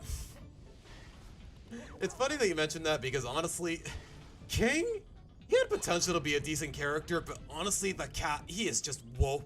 I don't know why people give Alex Hirsch any credit for voicing King. It is just, I think it's terrible casting. He is straight up just using his Bill Cipher voice to voice this innocent little critter, more or less. Like, nah, he is just woefully miscast, and honestly, a lot of his jokes don't land for me, including the squeak of rage.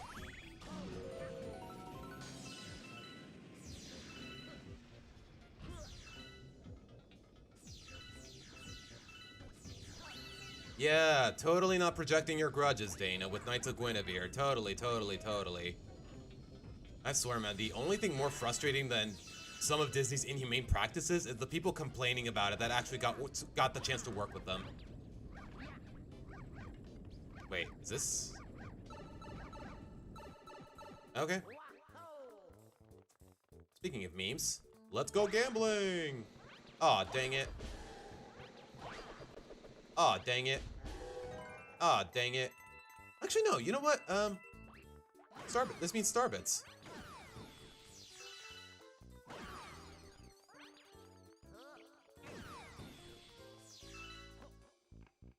That's a cute detail, Tails, but to be honest, I know little to nothing about the Game Grumps.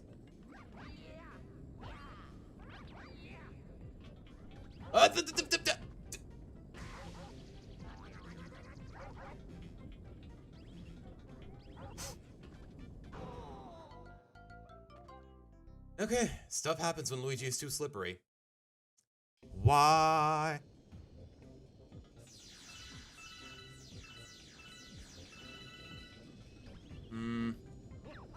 I want to bet the green star is somehow not even there. Okay, so you know what? I'm just wasting. I died over nothing.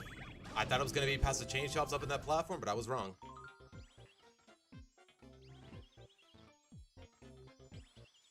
Okay, I hear it, but where is it?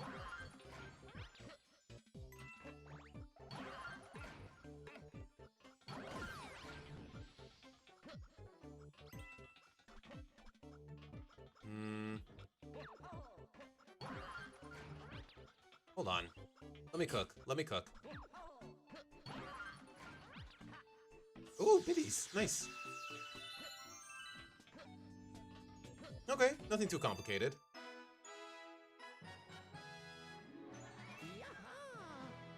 She got 3 seasons for crying out loud. That's more than some other creators could ever get. Yeah. Just ask. Honestly, I got, there's probably a whole list of shows on Nickelodeon and Disney that didn't even last a whole season.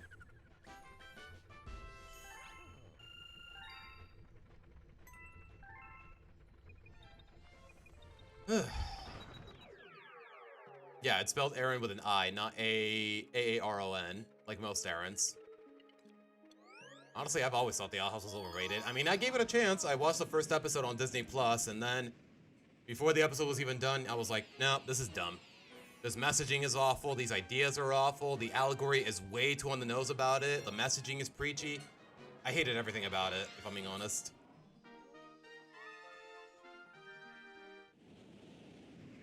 Yeah. Don't even get me started on Nickelodeon. How much you want to bet Wild Pack is not even gonna last until past the second season? Has the second season even been greenlit now that I think about it? Bro, if I thought Spring Mario was bad, how much you want to bet Spring Luigi's even worse? You know, the Spring in general just sucks. Let's just leave it at that.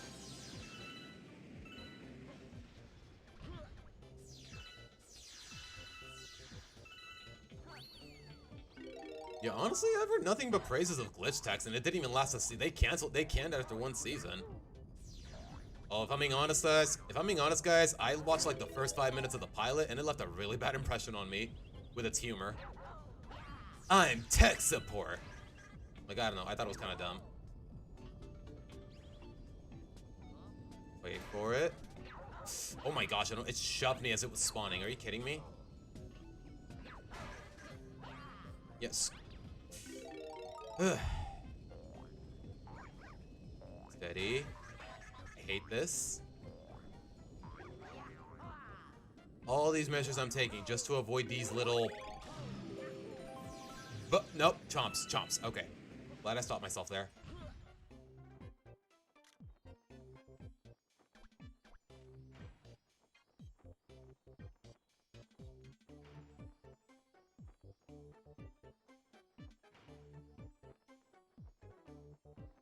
Are we serious? Okay, I know I'm not dead yet, but... Why?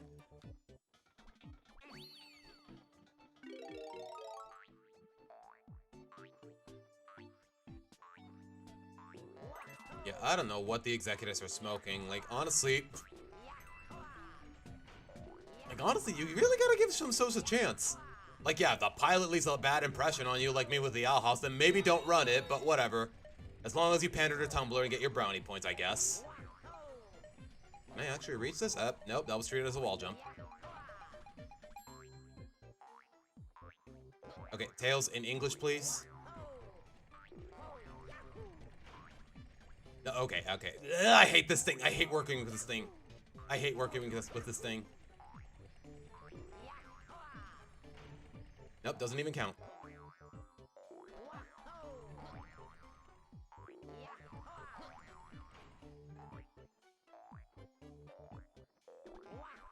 Kodokuna soro wa miyageru no. Okay, no.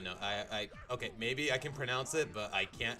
I have no idea what you're saying, Tails. Please translate. You know what? As my homie Samuel Jackson said in Pulp Fiction, English, mother! Do you speak it? I'm telling you, man, Pulp Fiction... I need to watch that movie someday. I feel like I quote the memes way too often to never have watched that movie. I mean, I know it's very gruesome, but at the same time, I mean, what else is new?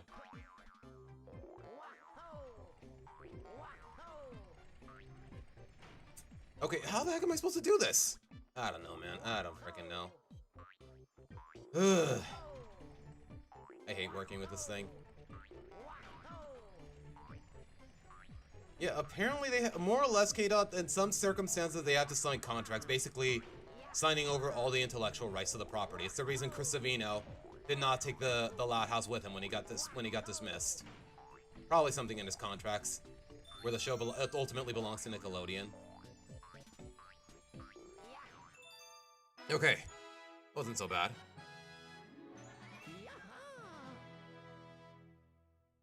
Why do you look up into the lonely heavens? Why can't you laugh a little? Wait, what? Is that what you're translating? What? Why? Favorite franchises? Kingdom Hearts, Fire Emblem, by the way, apparently Fortune's Weave is rumored to be dropping in April. I'm playing that day one, guys, and y'all can't stop me. I don't care how many viewers I lose. I'm making freaking mac and cheese, and nobody can stop me.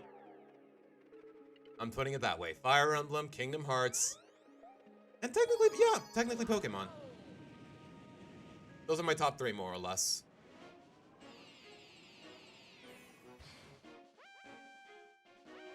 Swamp, do you want me to cringe even harder if that was the case? Bro, I'm telling you, that is not the dumbest line from that episode, but it's definitely up there. I can see why Tunchi definitely milked it when we looked at his review of the show.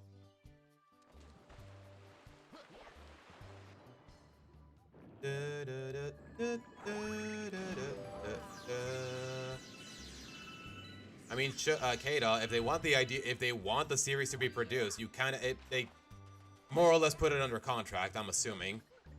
Because we already know how greedy Nickelodeon can be. I'm telling you, man, there's just no respect for the art. There's just no respect for artists in the industry anymore. Kind of makes me glad that things never worked out when I more or less made endeavors in it.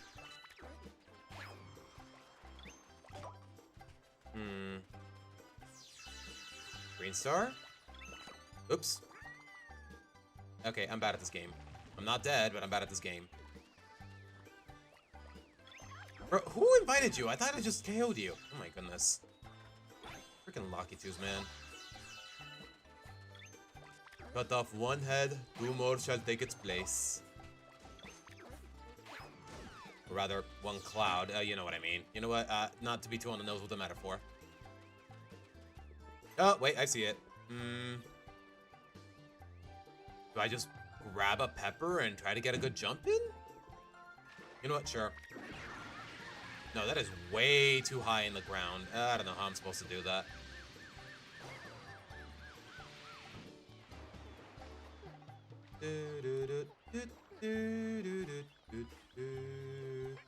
Wait, I have an idea. Hold on.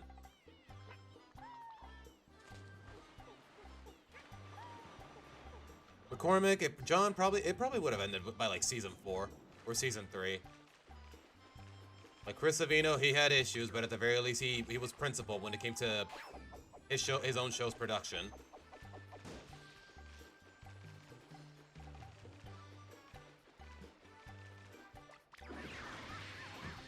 Alright, let me see if I can do this. No. It's too outlandish. Yeah, it's way too far away. Okay, my idea was to dash him with the pepper, jump on the trampoline, and hopefully reach the green star, but no, it's too far away.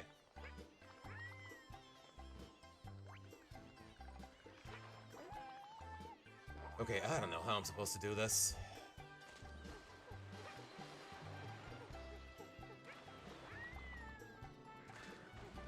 I will be there for the Fire Emblem stream. The Ferox part of my name is based on... Okay, Pixel, okay. I see you, big dog. Of all the places you could have picked from Elisto, you went with Ferox? You know what? It's a pretty hardcore place. I mean, gladiators, you decide politics over combat. I mean, it is a pretty hardcore place to base yourself off of. Base your name off of. No, John, but he more or less had a grasp on what the show needed to do. Like, he was completely against the idea of fantasy elements and all the crap the show has a stigma for nowadays.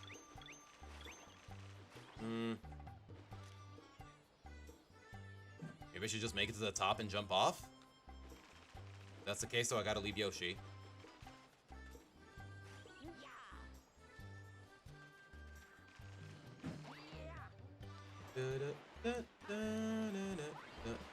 Lily pad and a cloud suit to get in that star. Wait, where are the lily pads, though? Are there lily pads in this mission? I don't think there are, but... You know what? I'll double check. Yeah, the lily pads are on the other mission. The other mission, rather, more or less.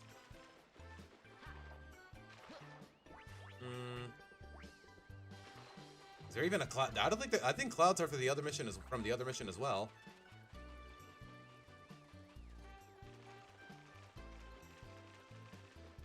Pixel, there's like 16 different games as of right now. If I were to do that, we'd be here forever. I can tell you my favorite from each game that I've played, but that's about it. Or rather, played and finished. Wait a minute. Am I crazy, or...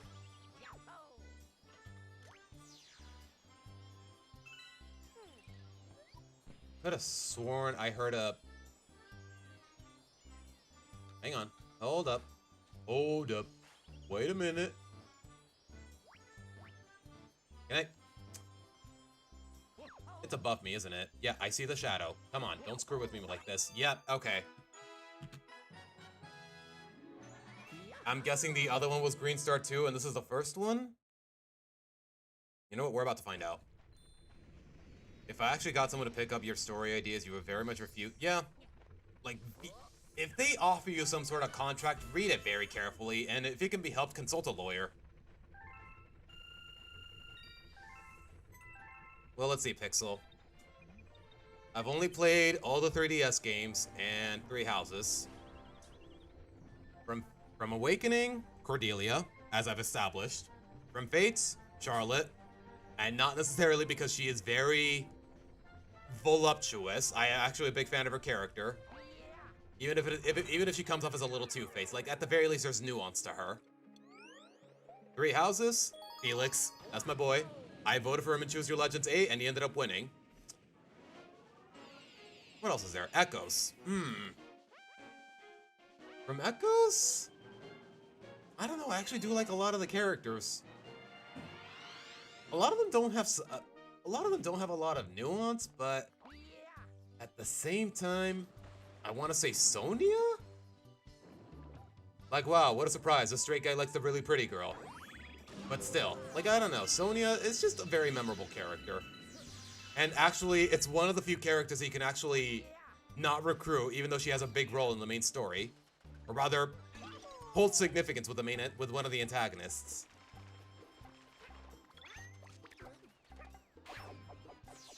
Oh wow, that actually hit him. I legitimately thought that was gonna miss. Okay, are the lily pads here now? No, they're still gone, so...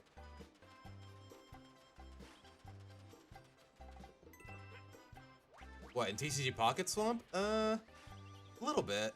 Honestly, I felt like... I don't know. I don't know what it is that just lost my interest. I guess the gameplay was just getting a little too stale for me.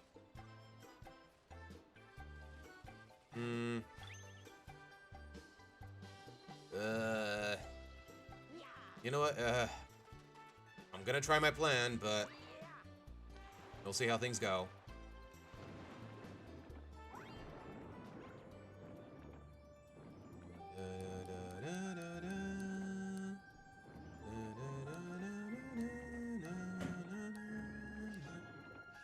Wait, how the heck do I...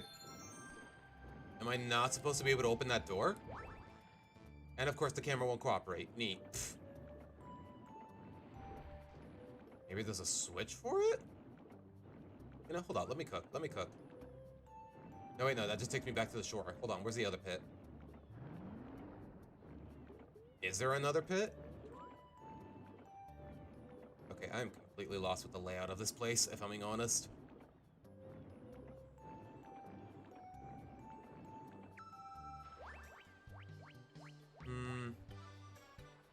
Yeah, that pit just takes me back to the shore. I could have sworn there was another one, although I guess I'm thinking of the door that's closed.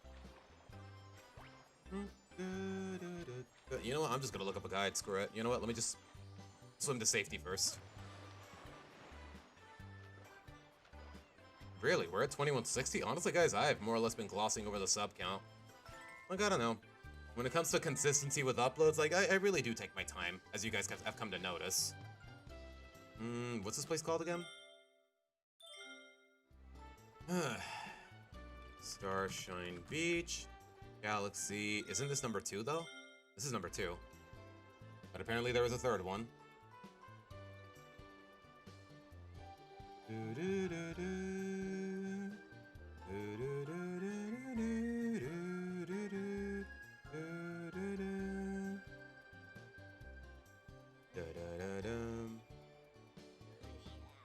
Take your time, YouTube. I got nowhere else to be. It is buffering a little because I'm streaming, guys, so please bear with me.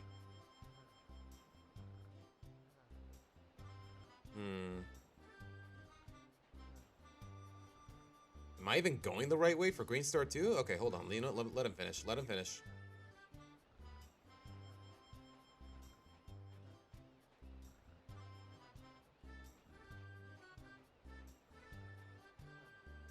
I'm guessing he is gonna grab the chili pepper. Is it physically? No. Oh, okay, you gotta time. You straight up have to jump off the pepper, Yoshi. Oh my gosh, that's so ridiculous. But should I really be surprised at this point? Where's Yoshi? Yo. Where's Yo? G. Get it? Get it? Okay, I'll stop. 2180. Oh, okay. Even better.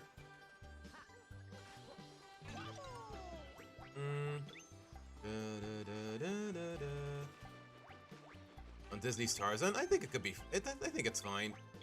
Although, in some ways, I don't know. Just the idea of Phil Collins spearheading the OST of a Disney musical, it doesn't sit right with me. Somewhat. Okay, at the very least, I didn't drown Yoshi on accident. We're good. We're good. We're good. I think it's fine. Not my favorite Disney film, but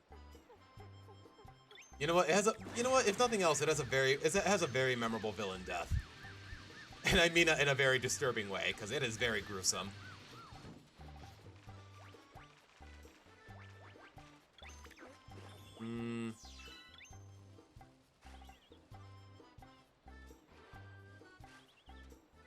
Ah, Pixel, really? Tharja? I don't know. Okay, you know what? Tharja was mostly fine until I started reading her noir, her daughter supports with her dad. Until then, I thought Tharja was fine. Just a run-of-the-mill goth chick, but other than that, I don't know. As soon as I read noir supports with her dad, I kind of hated Tharja ever since. And honestly, she's a little overrated anyways. Xander, Rinka, really? Almond, Sonia, Felix, and Lysithea? Okay, Lysithia's not bad. I never played the Golden Deer route, but yeah, I do have a bit of a soft spot for Lysithea. And also, there's all those memes with the freaking Death Knight. Swamp. No. Don't even... That is so dark, man. Don't. Just... Why would you say that?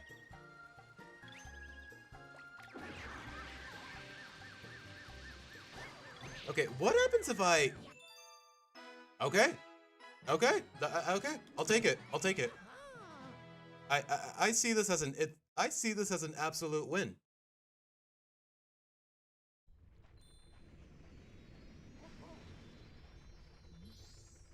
Wait, where the heck is the third one then? Okay, I'm guessing that's the one I need the lily pads in the cloud for. Presumably.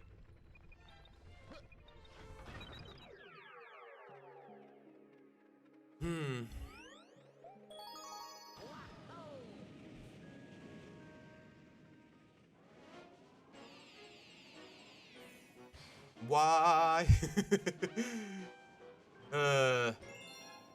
No, Swamp, that's not what we meant. It's just the fact that you're making a pun about a very gruesome death. Like, in that, like, okay, spoilers for a movie from, like, 1999. Imagine being so reckless with a knife that you slip, fall off a cliff, and somehow the vines that you didn't cut yet accidentally hang you. Like, bro, that is so crazy, man. It's very creative in terms of the film, but oh my goodness, man. It's actually in a G. Is it G or PG? It starts in G or PG? I want to say G, which makes it even worse. It's not that deep, bro? A little bit. Okay. Yeah. Fair. Yep, here's the lily pads. Wait a minute, where am I even going? Oh, right. I'm guessing it's on the tower. I'm guessing.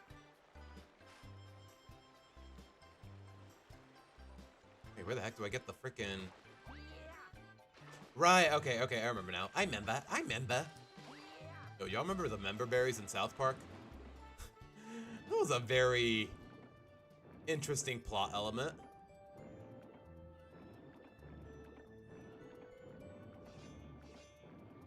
Honestly, I thought all three storylines of Fates were pretty bleh. Pretty below average, if I'm being honest.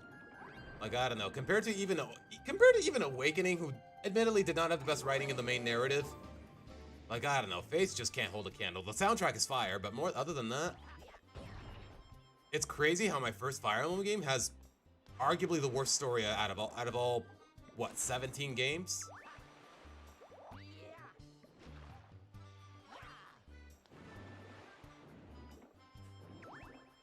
Lily pad hovercraft? Yo. Yeah, you're not wrong. That's basically what it is. Guys, have you ever noticed that the clouds... Hold on. I never noticed until now that the clouds are the little clouds. Look closely at the clouds. Guys, where are they? They're just bopping their heads and smiling every now and again. Look at them. I thought they were just standing there, but no. They're actual buddies. Look at them. They're adorable. They're bopping their heads and just smiling. They're like, yeah.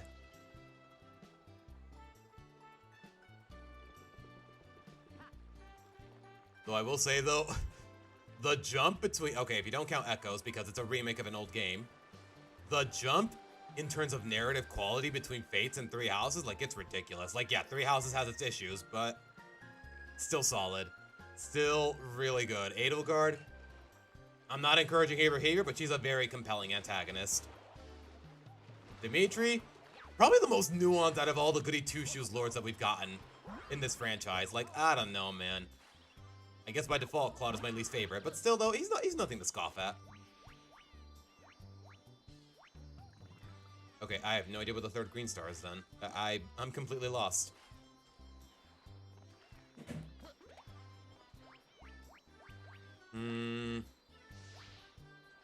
Maybe it's underwater? You know what? I'm just gonna look this up.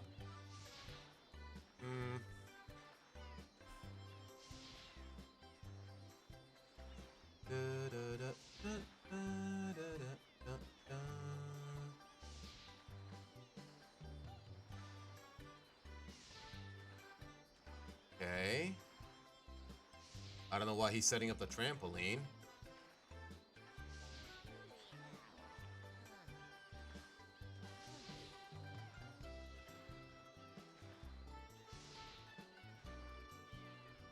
Okay, I was way off. Okay, this is not where I need to be, but I do need the cloud flower. Okay. I'm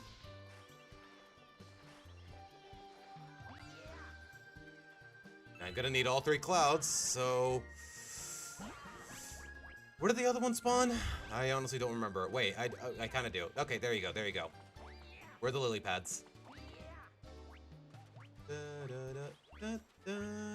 Oh gosh, why did I push him so far away? You know what? Bring him back. Bring him back.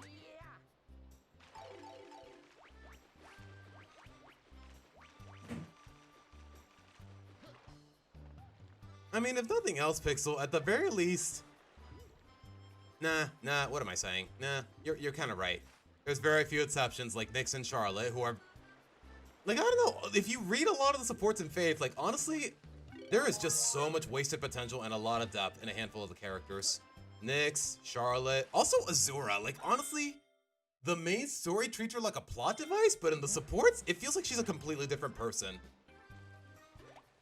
Like, I don't know, man.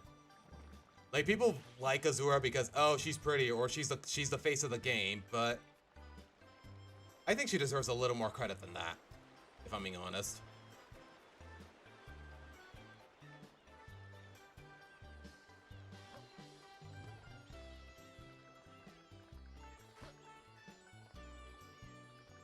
Yep, I hear it now.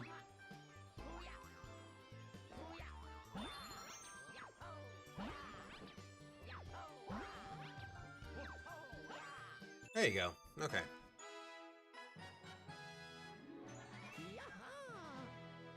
I'm one episode from finishing Game of Thrones. I don't want to watch the ending. From what people have told me, Little Meese, you probably don't want to anyways.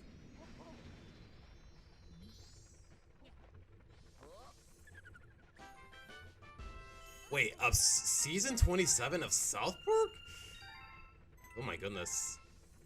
I mean, sometimes their social commentary is spot on, but even then, I'm not sure how I feel about that.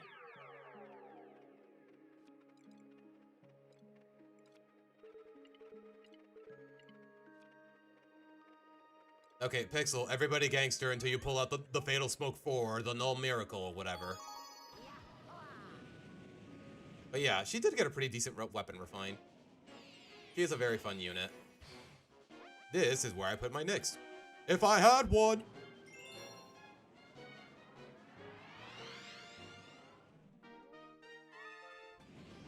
Wait, I think I just saw it. I'm not crazy, right? Why did I...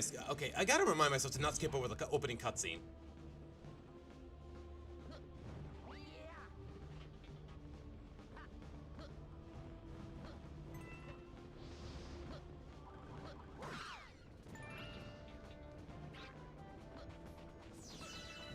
Okay, I hear it, but where is it?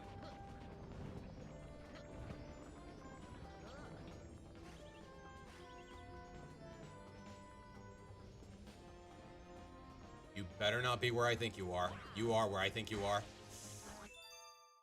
Okay, it all worked out in the end. Sure, why not?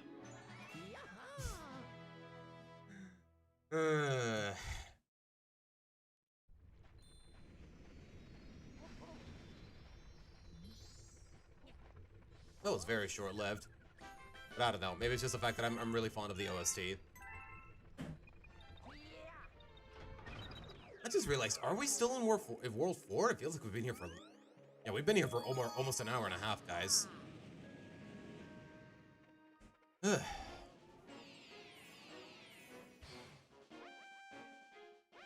Yeah, totally worth it.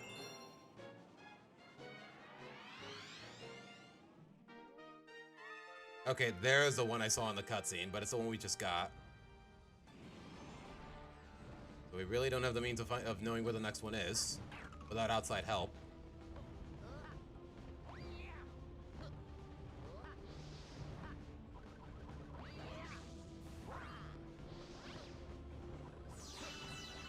No. Okay, I'm bad. I'm bad at this game. I'm bad at this game. What a frame to pause. What a way to pause on Luigi, man. Like the moment I got that live stream, yo, hold on. I wish I would have gotten a screenshot of that.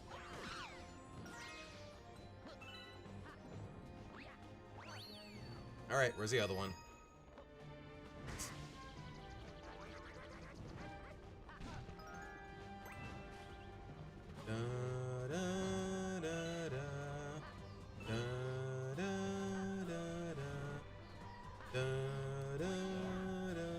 Parkour.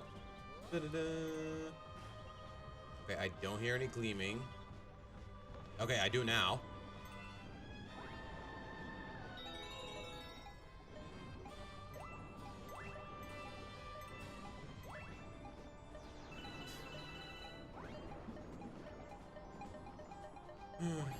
I wonder why I do actually just say I'm bad at this game of all things.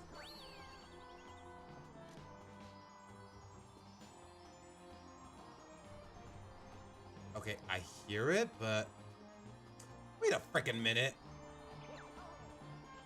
I see the shadow. Okay, yeah. Wait. Okay, there you go. I was about to say. Just have to angle it a little better. Tails, I have no intention to be honest. No, I haven't played Tokyo Mirage Sessions. Although, for whatever reason, even though that game, the port of that game released, like, what? 4 years ago?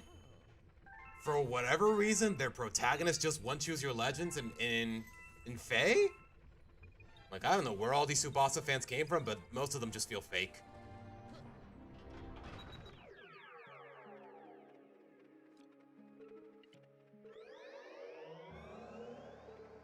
A Both the slash block boot? I know what you meant to say, but holy crap, that is a lot of typos. Was it you or was it autocorrect? I'm willing to say it was autocorrect. Oh my goodness, guys, it is really hot today. You know what? You know, after this mission, I'm gonna crack open a window and get some more water. It's holy crap, man. It's not as hot as yesterday or the day before that, but goodness gracious.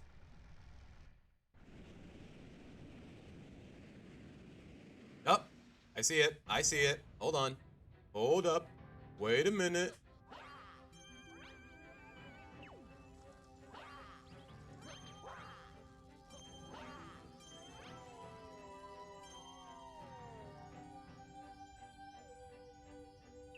Am I just supposed to catapult myself and hope for the...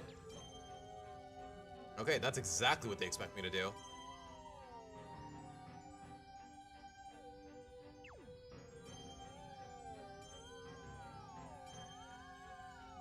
Yeet! Nope. I did not yeet him enough.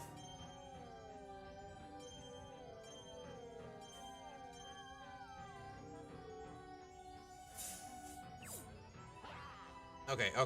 I see what I can do. Ow. Okay, my ankle should have shattered there. Okay, I have to avoid the launch door. It's just gonna screw over my momentum. Oh gosh.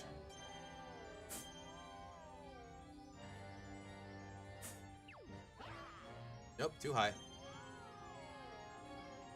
Sorry, not high enough, rather.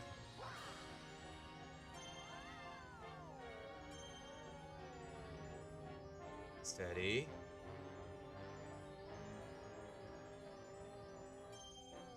Nope. Okay, I have no idea how to do this, but I'll try. If push comes to shove, I'll just wing it with a guide. Okay, I can do it. At least I hope I can.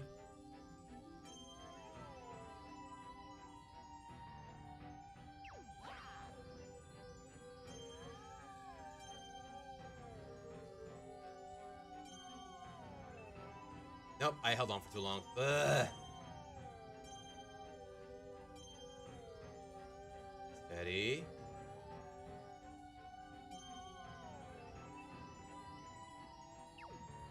There you go. SpongeBob, Patrick, and Squidward are canonically adaptive brothers, or you mean adoptive? Presumably adoptive. What? Either way, it makes no. Wait, what? Either way, I'm still saying what? Season 11 scavenger pits? Okay, I'm gonna look this up. I feel like y'all are pulling my leg.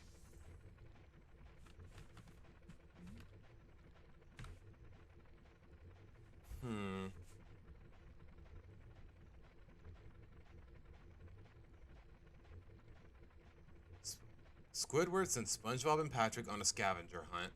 Blah, blah, blah. Squidward is then seen playing his clarinet, running and dancing around while SpongeBob and Patrick were gone. He attached their houses to his and created his own playground. SpongeBob tells Squidward that he and Patrick found his brother, but then Squidward tells him that he does not have one. Patrick then tells him that he now has two brothers, SpongeBob and himself. It turns out that they asked Mrs. Tentacles to adopt them, so...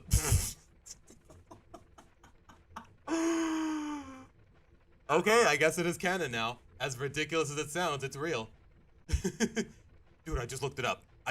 Everything he said is 100% true.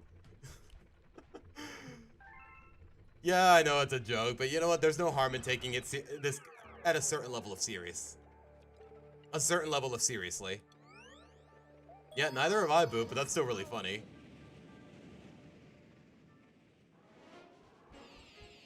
Sheesh, I'm getting sweaty. Okay, you know what? You know what? I'm committing. I'm gonna open some windows and get some water. I'll be right back.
Okay, that's better. Water, my beloved. Shall we? Sources do trust me. I mean, I did trust you, and it turns out you were right. Oh, wait. Hold on. I told myself the moment I see this place again, I told myself I wanted to make one joke. I just want to see if I can time it right. Hold on.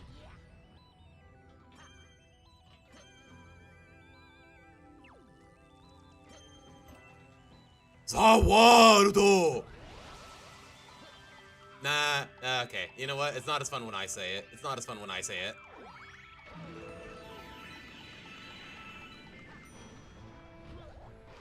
Mudkip drinking water as a watermelon? What? Oh my gosh, really?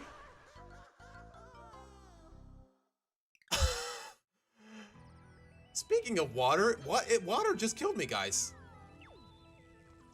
Wait, why can't I? Okay, I guess it is what it is.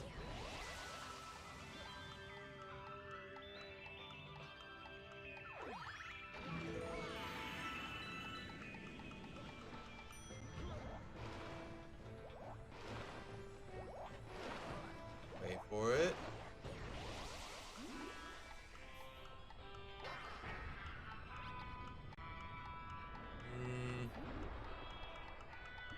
Okay, I have no idea how I'm supposed to climb that, if I'm being honest.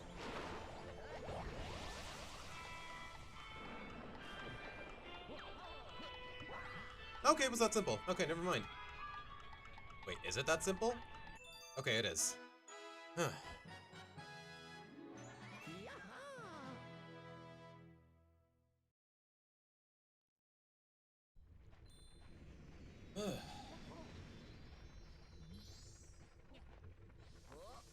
No, okay, it's the swamp. I get it, because he's a water type, but why a water? Just because watermelon has the word water in it, it doesn't mean it has anything to do with water, necessarily.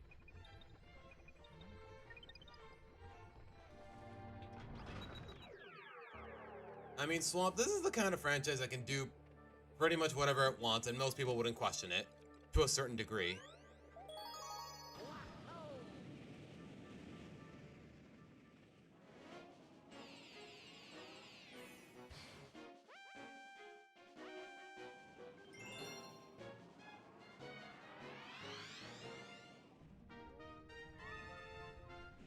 Okay, we're back at it.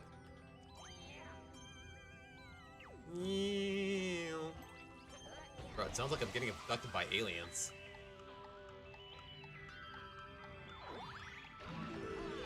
Give me them biddies.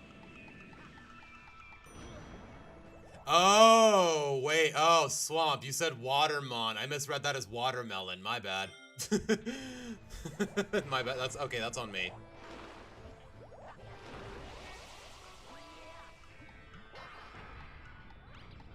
Okay, but where the heck do I find it now, though?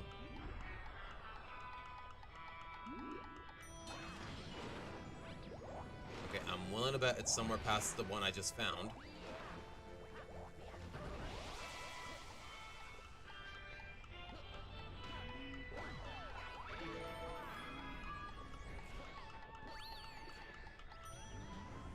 I think that's the one I got earlier, so that can't be it. At least I think it is.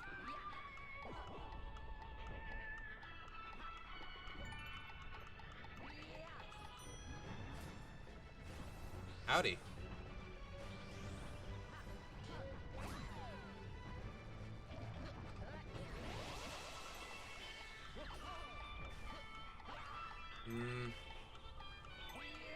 Still nothing.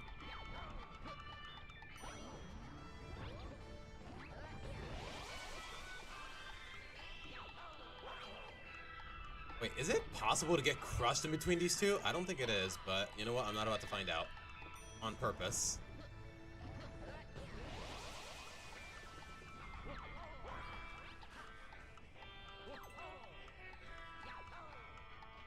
Okay, I'm pretty sure that's just a standard one. Yep, okay.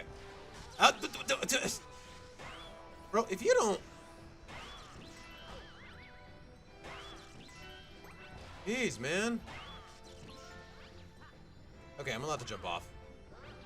Which, in retrospect, I should have done that from the beginning.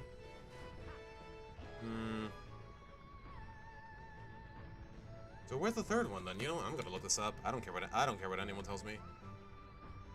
What's this place called? Space Storm. Ooh. It's a very edgy name.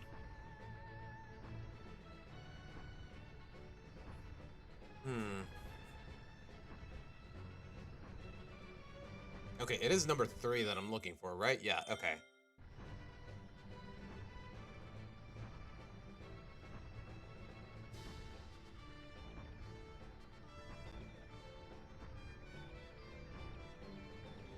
Are you kidding me? Guys. Look at what this dude has to do. He straight up has to go out of his way to try to kill himself in order to get this green star. Okay, sure. Goodbye, everyone. I'll remember you all in therapy. I did not mean to jump that far. Oh my gosh. Yeah, okay. You know what? Sure.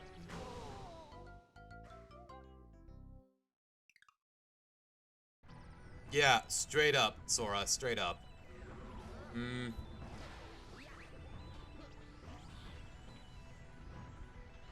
Okay, how do I fall into this safely? I guess that's how.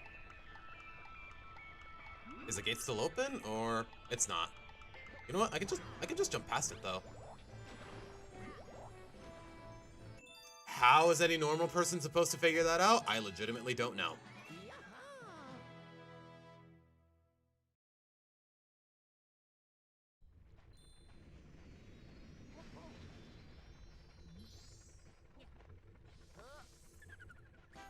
Why?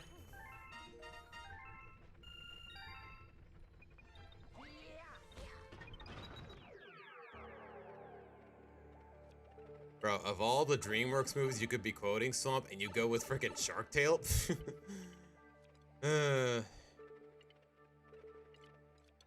You know what? I'm in the mood for booze. I'm in the mood for the booze. Oh, that sounds so weird out of context. Ugh. How much you want to bet the first one is somewhere in the labyrinth? Bet.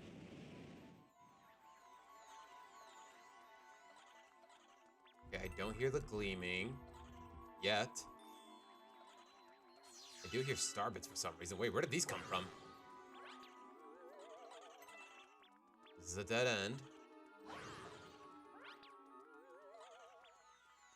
Excuse me.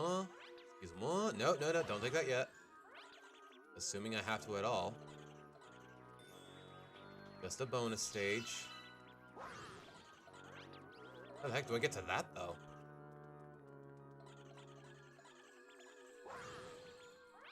Okay, I feel like I'm missing something important. I don't like Shark Tale. Oh, Shark Tales, plural. I think I meant Shark Tale, the DreamWorks movie. No, I do not like that one, by the way. I do not. Shark Tale, the DreamWorks movie, I kind of hate it. You know, I got good reason to. The casting is all over the place. The messaging is predictable. The protagonist is likable. I got a lot I dislike. Ow. I got a lot I don't like about that movie.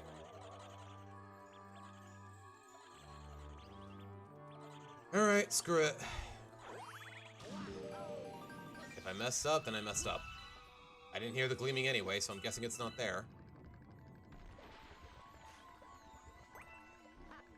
At least Shark Tale is bad funny.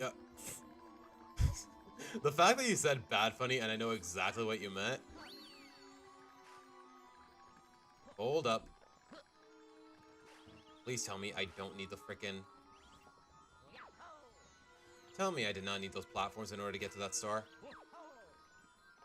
I hear gleaming, but I'm guessing it's not the one behind the one here. Okay, I don't see shadow, so maybe I'm wrong.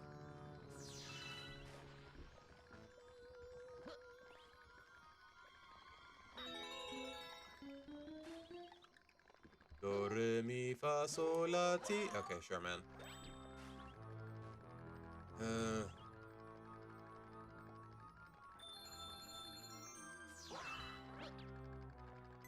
Yeah, remember that one time Martin Scorsese said, "Oh my gosh, the MCU films are not actual cinema." And I was thinking, that's what I said about Shark Tale, and yet you still took a paycheck, bozo.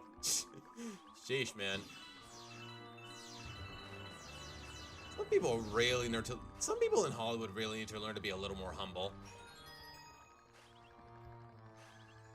Wait, hold on. Hold on. I hear the gleaming. Or maybe that's just maybe that's just an ordinary power star. Ow. Yep, there it is. Okay. Whew. I mean, Pixel, that's kind of the point. The Boos think they're being sneaky, but nah. They really think they slick.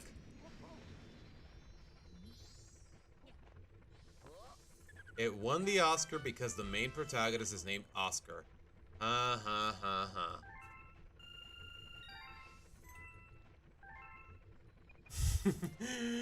Sora, there's actually an antithesis for that meme. I think it just says, it's the same meme, it's the same thing, but the text says, abysmal dog shh, instead of absolute cinema. And you know what? I like it.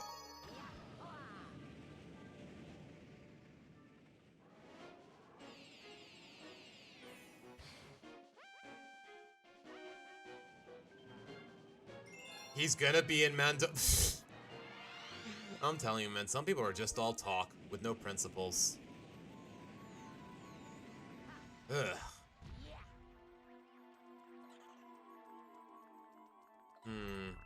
Okay, I'm guessing Green Star 2 is the one under the moon. The moon haunts you. I guess it kind of does the more I think about it here. No, go nuts, boo. I got nothing better going on. Whoa, easy there, Luigi. Easy, Luigi.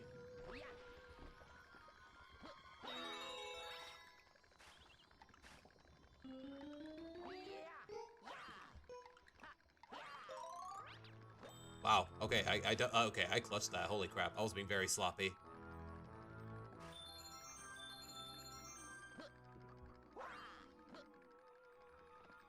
Easy. Okay, I need to stop being in such a rush, man. Like, golly. Gotten me killed how many times already? Like, how many Ys have been warranted just because of I'm in such a rush? Such an unnecessary rush.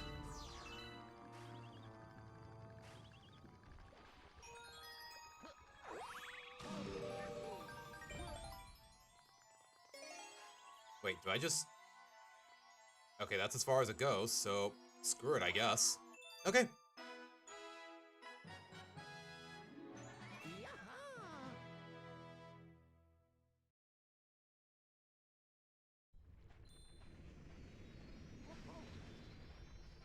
A guy goes to the store and asks for 12 Vs, and the clerk gives him 13. It was a free B. That was a good one. That was a good one. That's cute. That's cute. Wait. Oops. Oh, that's a very awkward angle. Was the tip of Luba's head always glowing like that, or am I tripping? Have I just not been paying enough attention? Was the tip of her head always glowing red like that? I've honestly never noticed that until now, and I've known this character for 16 years. Holy crap, it's been 16 years since this game dropped. Keep my wife's name out your guys. Stop.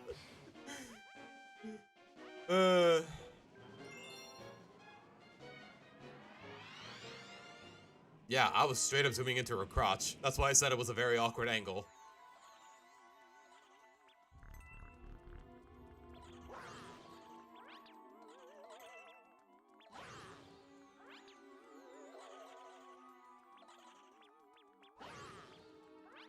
Excuse me?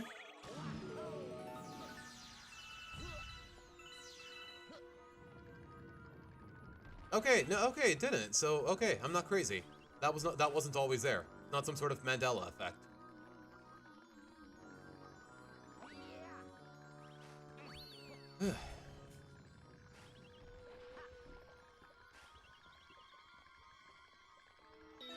Okay, Tails. After this mission, we'll check it out. Just for the fun of it.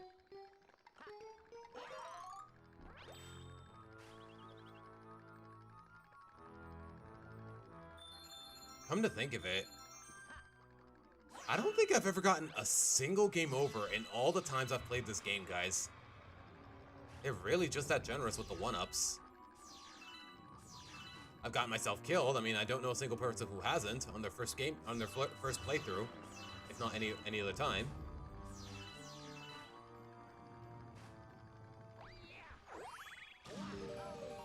If American geese say honk honk, what sound do Canadian geese make?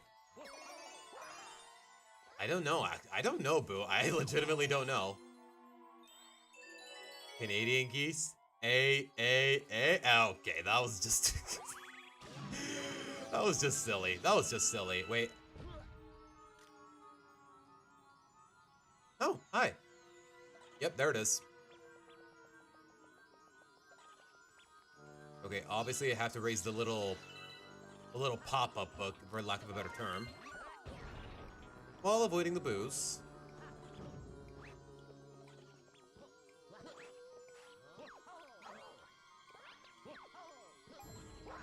Oh gosh, I really have to just leap into it, don't I?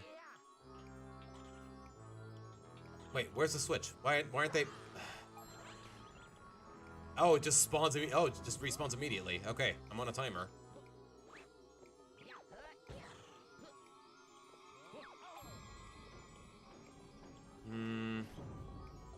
Wait, what if I just...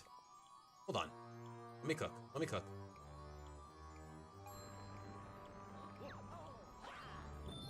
Yeah, okay, it's that simple.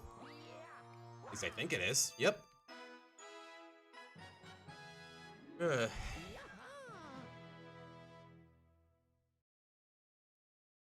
Every Mario Galaxy 2 copy is personalized? Check again? Wait, really? Wait, personalized how? I just realized, guys, we are almost at 200 power stars. It's kind of crazy. No, it's still glowing.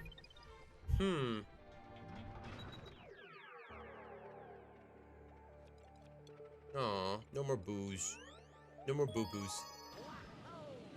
No more boots. Actually, there is always one in chat, usually.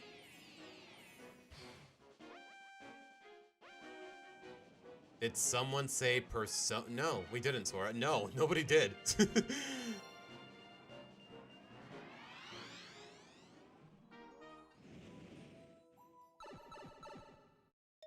Okay, am I crazy or have we been here already? When it comes to green stars, you know what? I'm probably tripping.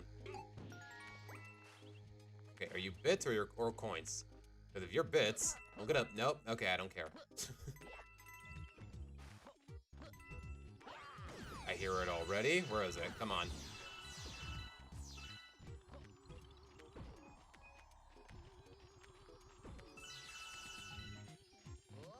Okay, I hear it, but I don't see it.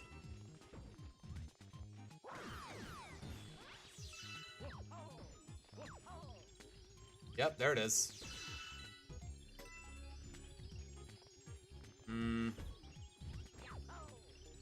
Oh gosh, oh gosh. Okay, how am I gonna do this?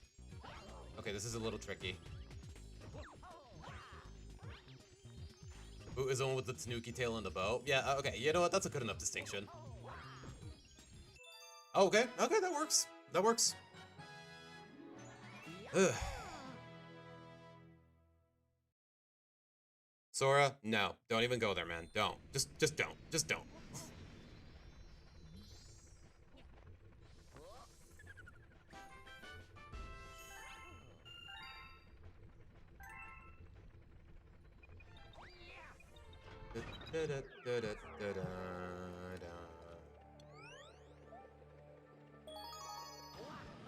Okay, between Sora, Pixel, dude, no.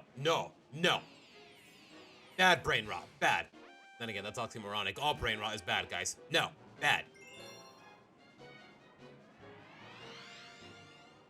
Yeah, Tanuki tail, the bow, and the green eyes.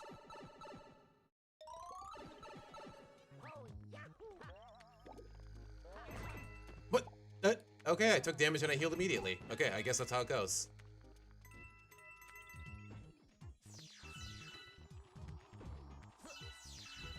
Steady. Need the biddies. Oops.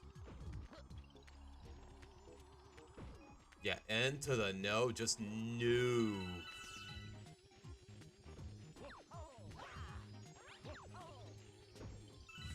Oh, there's the other one. There's another. Okay, this is going by really quickly. Holy crap.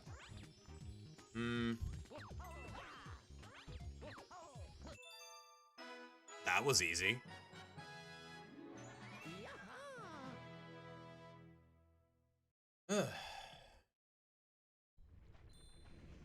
Even Mega Mind 2 is brain rot and and there's Bo from Paper Mario. Okay, does Bo have green eyes though?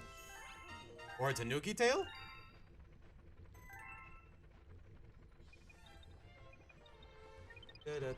Still though, Bo is kind of coded. Honestly, in terms of character, she probably is my favorite of the party members from the N64 game.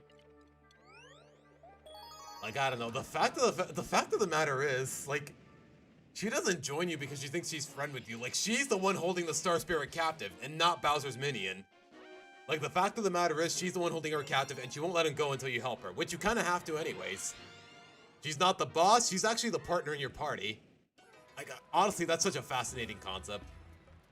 And honestly, she's got a lot of sass. She's a very fun character.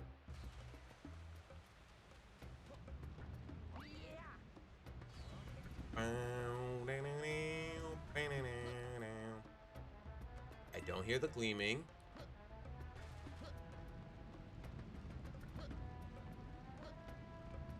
Something tells me it's not here. Yep, it's definitely not. Yeah, it's probably just coin. That's probably just coin, so I'm just gonna go.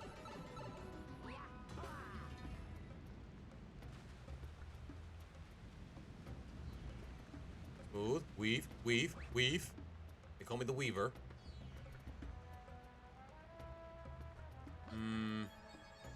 Okay, I don't hear gleaming, so I'm just gonna take this.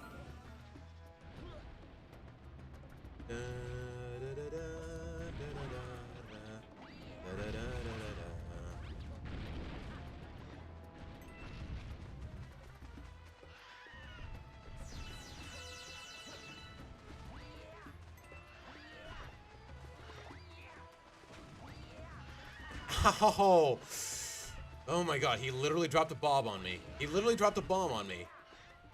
I guess you could say he gave me a bombastic side eye. Okay, I'll stop. I'm sorry, that was so stupid, guys. I am very sorry. Not brain rot levels of stupid, but still very stupid.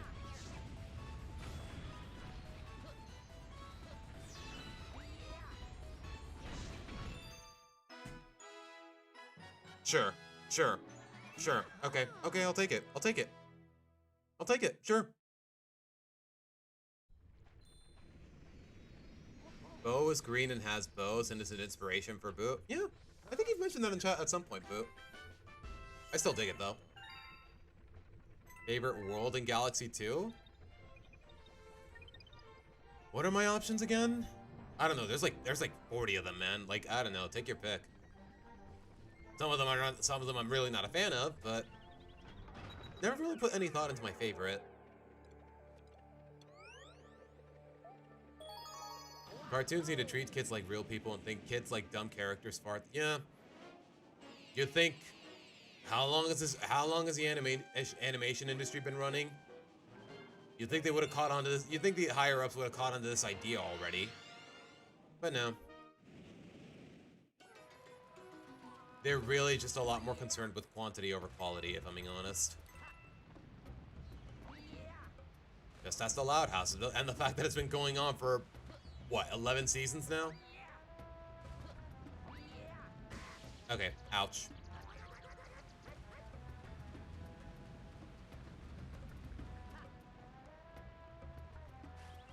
When I was replaying the games, I never realized that Mario had everyone falling in love with him and his mustache. Yeah, especially in Thousand Year Doors. Like, pretty much all your lady partners were crushing on him. Even though the whole reason he's out on this journey is to save basically his girl.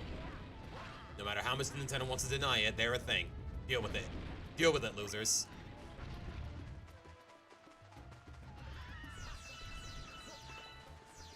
Like, I don't care what type of sore tumbler sore. I don't care what type of tumbler sore loser mentality you're running. Mario and Peach are a thing. Get over it, Nintendo. Miyamoto, whoever the heck is denying it. Whoever the heck is denying it, get over yourselves.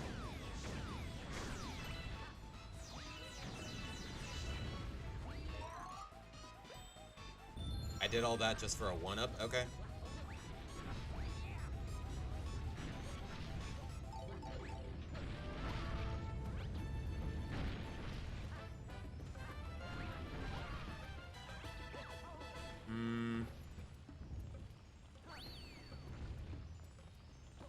Wait.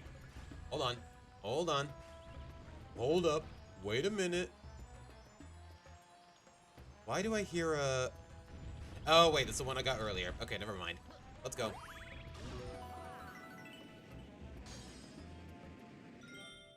For the love of all that is good, do not tell me this green star is somewhere in the slide.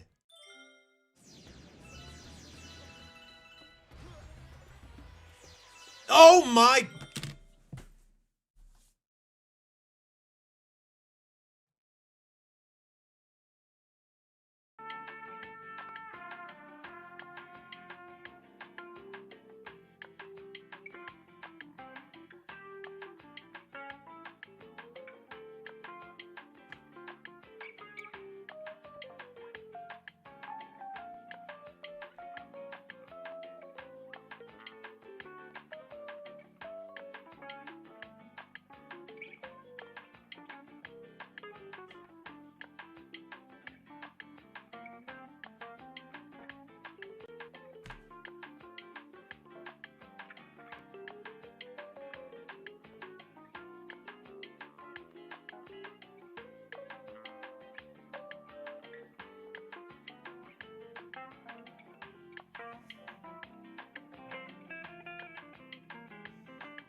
Yeah, I legitimately feel like Joseph Joestar there. Oh my god! Oh no! I straight up you know what? No, wait, we reached a checkpoint at some point, right? Yeah, no, I'm not doing this, no. No, you can choke on it, Nintendo. You can choke on it.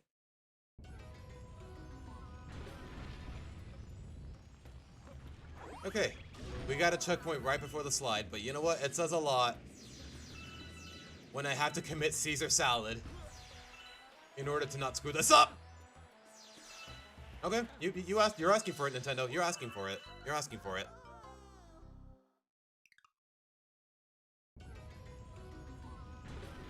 How many lives do I have left?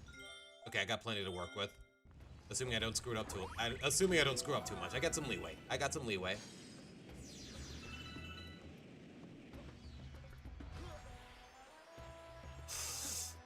I'm so bad at this game. Okay, they really expect you to start turning as soon as you land, don't they?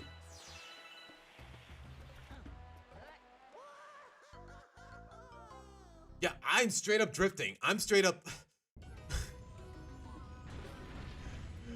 What is this, man? What is this nonsense?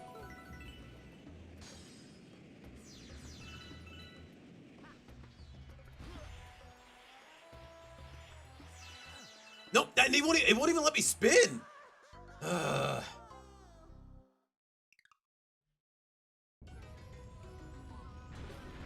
Holy shit! I'll tell you, Sora. I just watched the episode where he said that, and you know what? It had me rolling. Wait, do I have to jump for it? No. Okay, finally. That was dumb. That was so dumb. Are you freaking kidding me?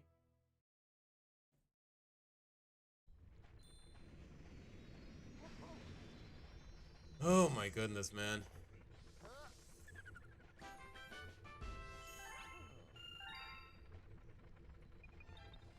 Son of a...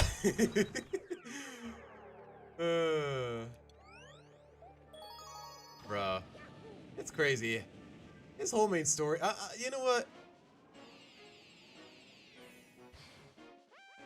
I don't know what it is about Stardust Crusaders, but they are using... It's crazy how they're using a protagonist from a previous arc so effectively, man, because Joseph Joestar, that character is a national treasure, man. Like, I don't know, the meme is just brimming with memes. Like, he's both a goofball, but he can also be very serious.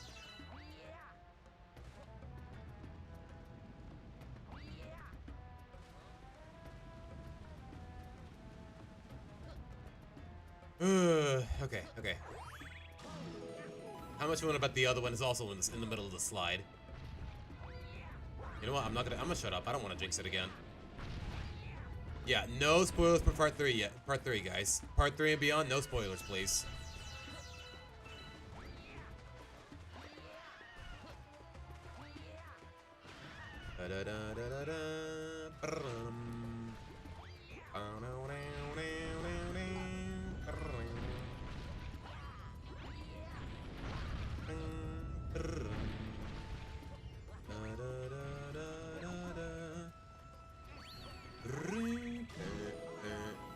Smell my breath, it smells like... Okay, Tails? You good, homie? Sounds like something a drunkard would say, if I'm being honest.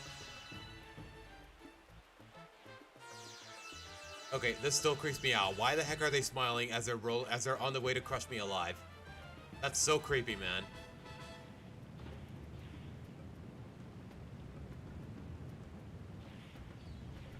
Although I do wonder, I've never actually gotten KO'd by these things. How does the animation actually play out? You know what? I'm not about to find out. I can always just look it up. Mother... You know what? In retrospect, I should have let them crush me. I should have let them crush me. Okay, once they're all out of the way, just move to the right. Called it. I called it. I should have shut up. Okay, it was gonna be there anyways, but...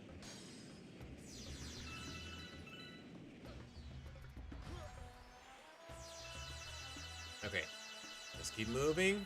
Once all the slides are out of the... Once all the... What do you even call these things? Steamrollers?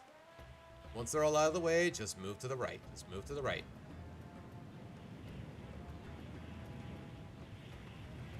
Oh my... Well, at least I found out how it played out, but...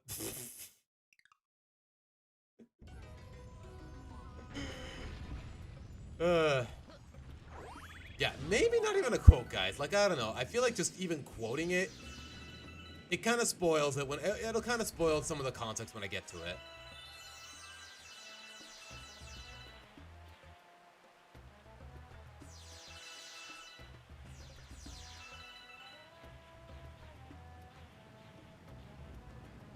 Alright, and you don't have to at me every time you say something in chat, but hello.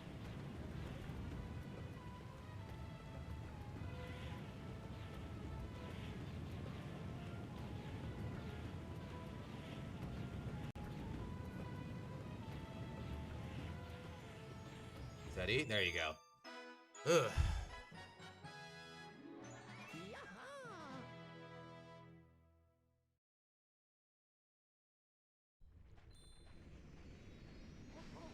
Okay, Tails, to be honest, I care about that even less.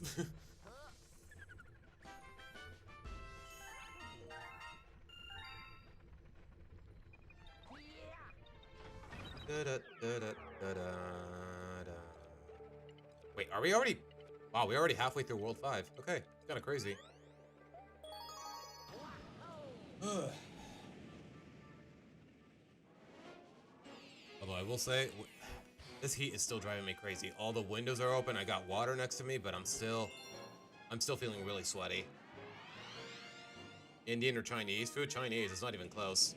You ever had a good bowl of Cantonese rice? It's not even close, man. Like India, most of it is just curry. Like India straight up is forbidden for having beef in its food. Like, what does that tell you? Okay, this one I'm gonna look it up because I'm not gonna do trial and error. I'm not gonna go through the labor of just trial and erroring this whole debacle.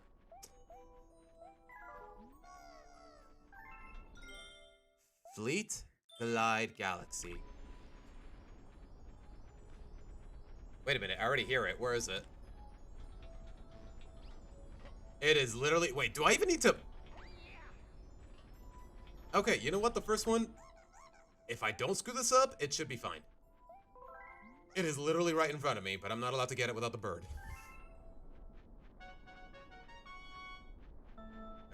Just... I guess just don't move? Yeah, okay, I have no idea how to do this. I have no idea how to do this. Hold on, you know what? I'm gonna look this up. I guess I may as well commit salad. Oh my gosh, that's so gruesome. He straight up just dives into the lava and disintegrates. Oh my goodness. Wait, I'm not allowed to leave the bird? Okay, hold on.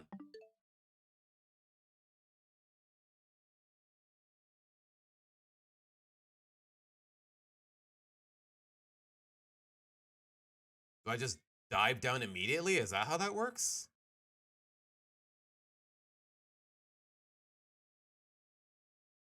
Yeah, just dive immediately and hope for the best. Okay, okay, I see it. I see it. Ugh. There you go. Okay.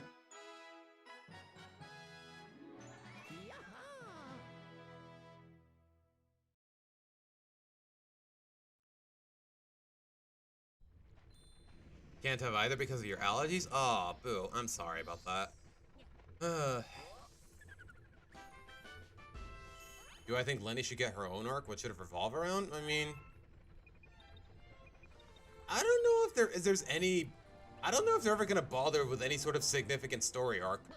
Like with Lori and Bobby ever again. And if they try, I don't know, the pacing's gonna be terrible, the writing's gonna be awkward, a lot of the elements are not gonna add up, they're not gonna focus on the...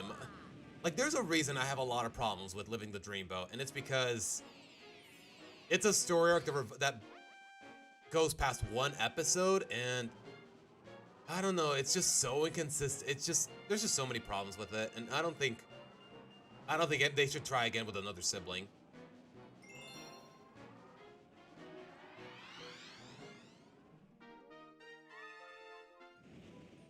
Alright, let's see how number 2 goes. Because I'm pretty sure that one's not in plain sight, but don't quote me on it.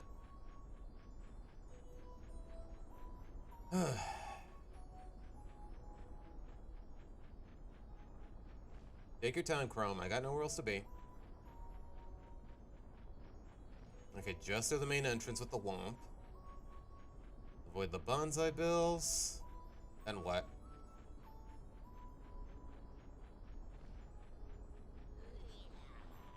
Yeah, take your nap, Luigi. Take your nap, man. For now. Not really in a rush, homie.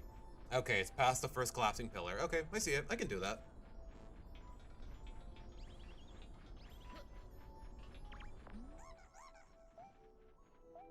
Okay, am I crazy? Or are these just baby helibirds from Donkey Kong Jungle Beat? Seriously, look it up. Am I crazy? Are they like a distant cousin, or are they just baby versions? Because they definitely do give that. They do give that appearance.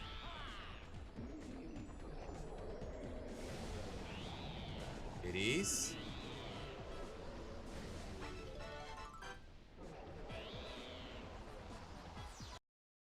Oops.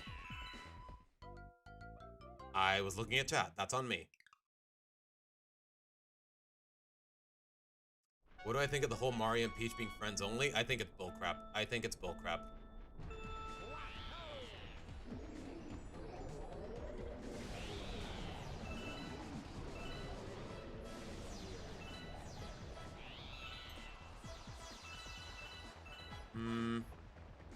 Okay, I gotta stop diving because I actually do need to go through that vent. Is that even what it's called? Vent? Entryway? I really don't care about the semantics. Easy. I don't need the hoops! Ow! Oh, I should be dead. I should be dead. I took like 3 hits there. I should be dead. Okay, it's right behind that pillar, but wait for it to start falling first.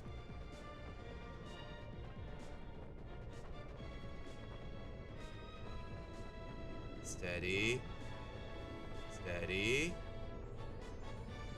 There you go.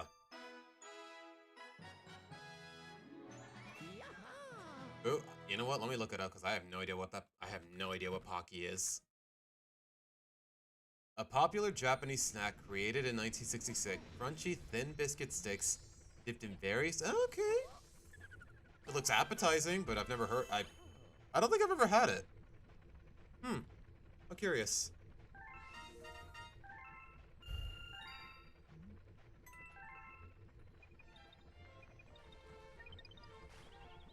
Lenny's just someone who just does what she's told all the time.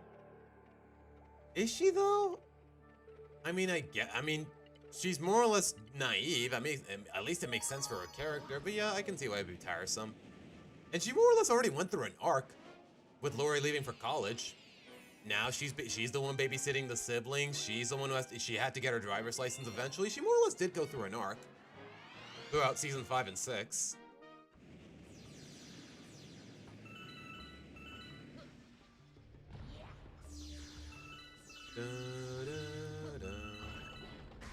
Okay, that's on me. That is totally on me. I don't hear green stars, but...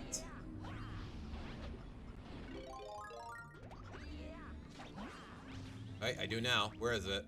It's on the volcano, isn't it? Yep.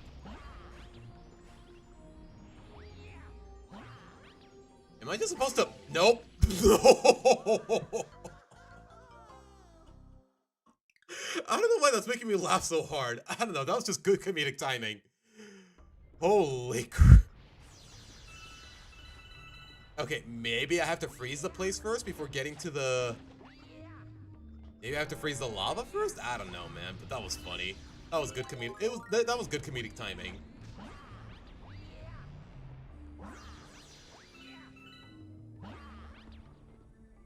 Steady.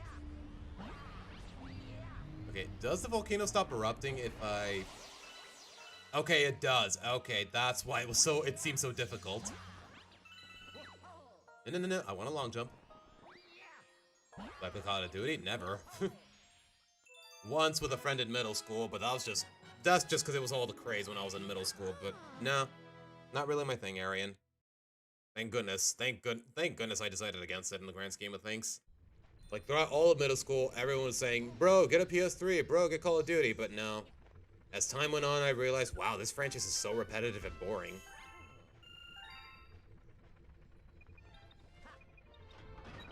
Mikado? Never heard of it. Some really good Mario artists I like on Instagram. That's the thing. Mario fan artists, you can't go wrong with them most of the time. Except for the people that ship. And I'm not kidding when I say this. There are people out there who unironically ship Rosalina with Pauline. For reasons that make absolutely zero sense. Oh gosh, I should have let that cutscene play out. I want more biddies. Okay, I got greedy. Hold on.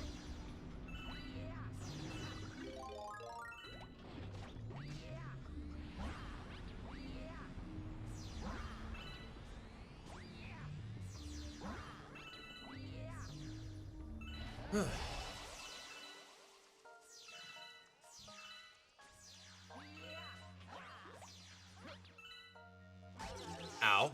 Okay, that's what I get for looking at chat. That's on me. That's just as dumb, Arian. But then again, Mario did rescue her once, but yeah, I think the general consensus is Luigi. Her with Luigi, but then again, canonically Mario's the one that rescued her, so... I don't know. It makes a little more sense, but not by much. Okay, I'm guessing the other green one's not here. I don't hear the gleaming. I do now, though.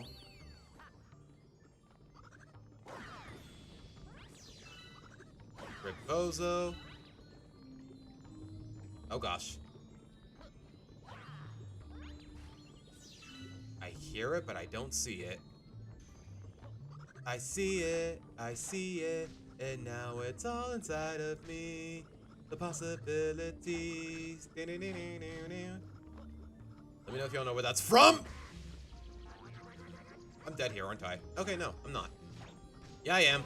I totally am. Nice.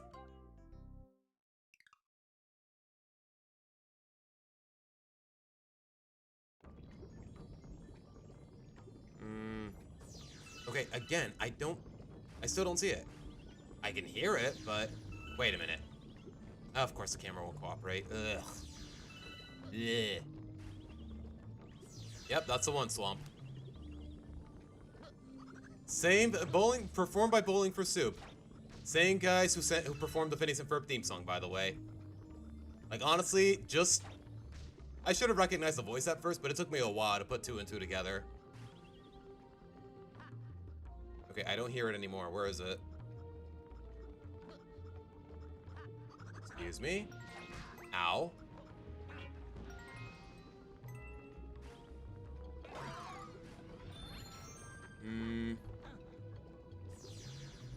Okay, I'm gonna backtrack a little bit just cause guessing it's somewhere here. I'd rather not use the internet if I don't feel the need to. Or if push comes to shove, rather.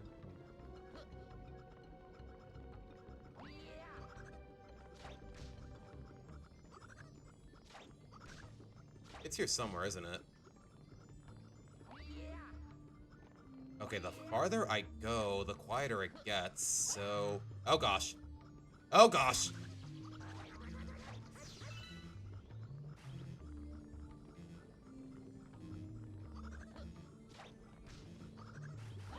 Bro, if y'all don't piss off with you... I still don't see it. I'm dead, aren't I? Yep, I may as well. I may as well ground pound the lava. I mean, I got nothing to lose.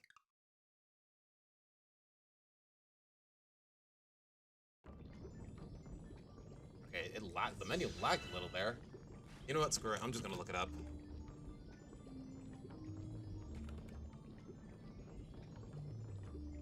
This is the second one, right? Yeah, it should be.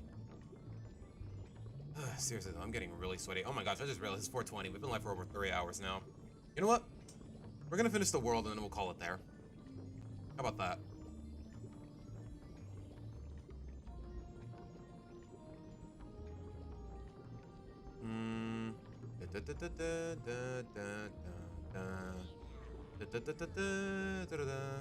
Wait, what is this place called? I'm sorry, Shiverburn Galaxy. I typed Freeze Flame in the search bar.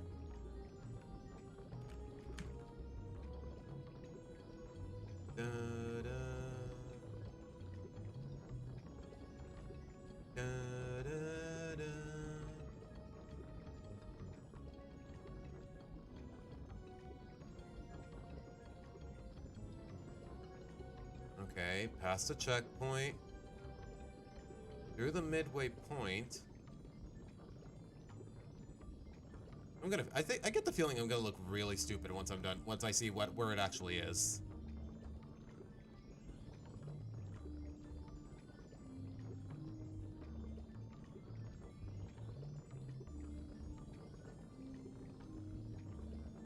Because y'all can hear it too, right? Y'all hear the little gleam sound? Okay, it's past the first area, but it's weird. How come I hear it all the way from here when it's all the way at the other end of the area? I don't get it.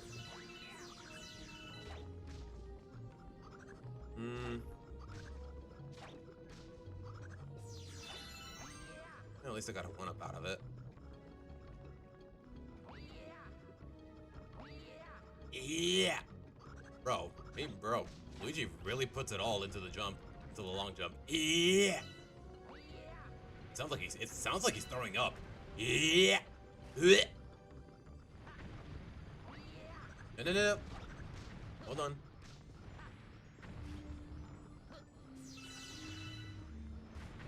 Wait for it. There you go. How come I heard it all the way from... You know what? Never mind. I'm not gonna question it. I'm increasing your thermostat temperature by 1 degree every 15 minutes. My bad, bro. Okay, suit yourself. You sadist. Go for the Discord. Oh, you're right, Tails. You know what? Let's look at it right now. Why not? Thanks for reminding me.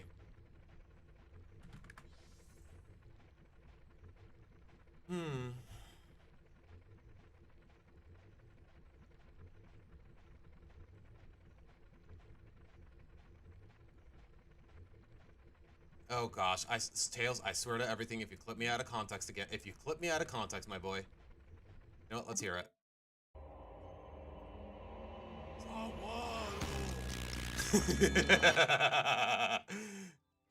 Hold on. Wait, what's this one then?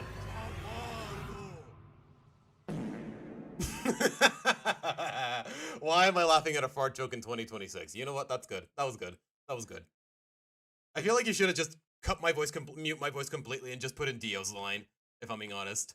But still, though, I respect the hustle. Oops, wrong tab. I respect the effort. You know what? I'm giving that a heart. That was good.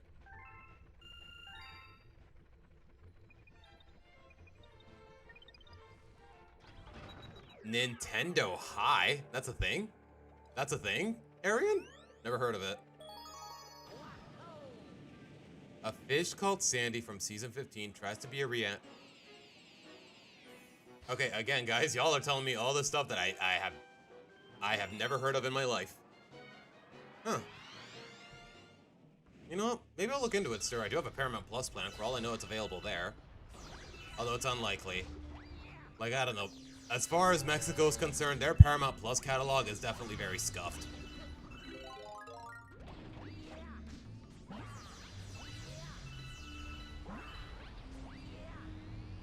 I was about to say, imagine if I jumped into that geyser.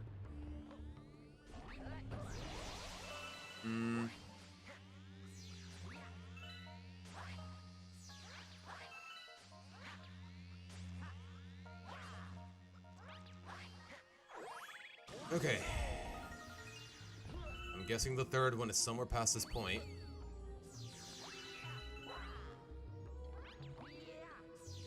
Although I'll take every biddy I can get in the process. Okay, chat. You know what, chat? A little unrelated, but let me ask you this right now. If you're gonna play Winds and Waves, what starter are you leaning towards? I'm not saying you should commit to any starter by any means, but what starter are you leaning towards? I already established yesterday that I'm more than likely going Pombon. Wait, this is a dead end. Wait, what? Where am I supposed to be going then?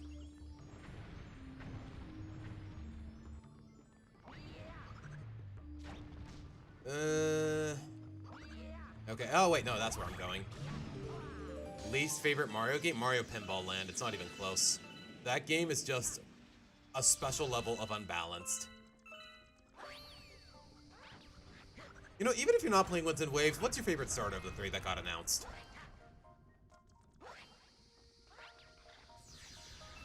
Grout? Grass starter? Yeah, I know Grout is a grass starter, man. You don't have to tell me. I guess for clarifying for chat helps. No, my cloud suit. And again, I didn't need it anymore, but still. It's nice to have it, man. It's nice to have options. You ever thought of that? No, of course you didn't. Freaking Octorok piece of crap.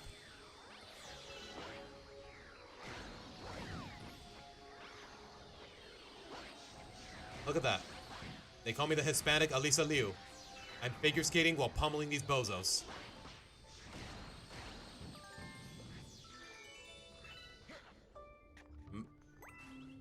Favorite Loud Sister? Lola. Least favorite? Lynn. It's not even... I've said this time and again, Arian. You can look back at the streams and whatnot, and even the videos where I do mention it every now and again.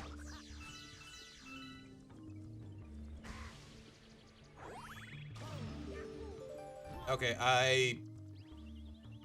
either I missed the green star, or it's somewhere in the arena there with Prince Picante.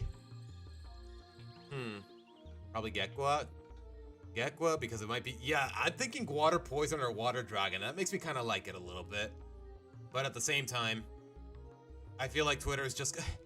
I don't know. I just can't afford to put up with another Quackleval situation. Where the baby form, it feels like the best thing ever, but honestly, I just hate Quackleval's design in general. I just don't want to take any chances with water starters again by putting faith in them. Like, that's... You know what? That's really my own... That's really more of a me problem, because... I was straight up committed to keeping the final evolution a surprise for myself, for the Paldean starters, and I kind of want to do the same thing again with Winds and Waves, just for the sake of impartiality, but at the same time, I don't want to disappoint myself again, and even then, I think Pombon is adorable. But should I really concern myself? Should I really pick a starter just because of the typing of its final stage? I don't know.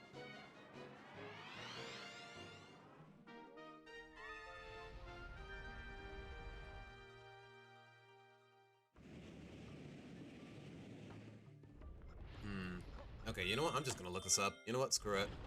I'm not gonna beat around. I'm not gonna waste time again.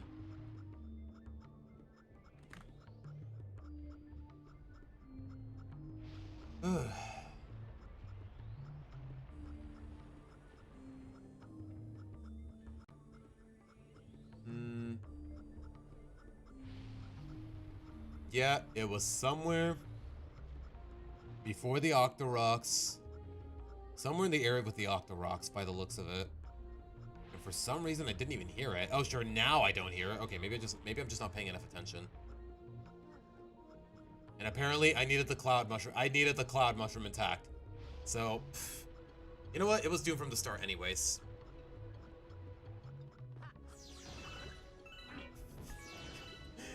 Honestly, I can't think of a lot of people who don't say that Lynn is their least favorite. Just because she has behaved so dislikably on so many circumstances. And the narrative just flanderizes her behavior. Okay. I see what I need to do. I see what I need to do. I just wish the game would give me the freaking chance. Okay, does the platform respawn or it does not?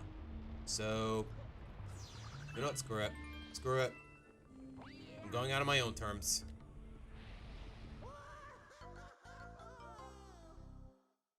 Okay, Kato, okay, come on. Don't make it a three-way tie, man. Just pick one.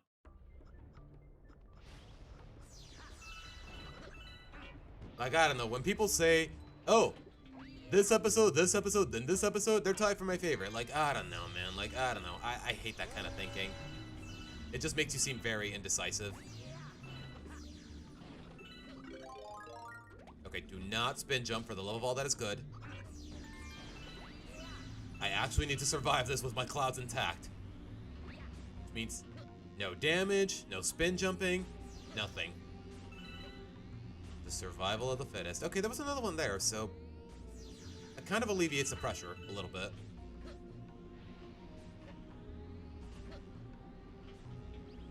Wait, do you stop here, or? Okay, no, okay. I see what I gotta do. I see it.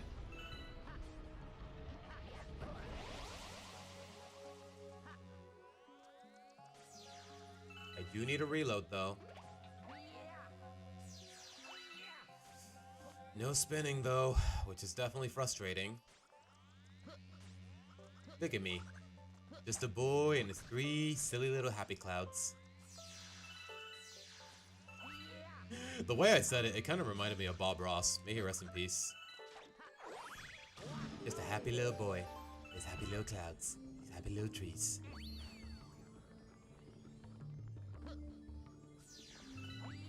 Yeah, exactly, Pixel. Yeah, it doesn't count when you word it that way. Also, hello, Aura. Welcome to the stream. Steady.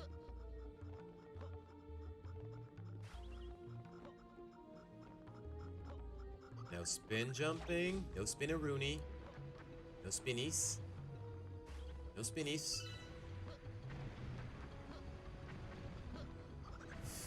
Okay, we live in. All 3 of my cloudy boys still intact. Yep, there it is. You guys saw it, right?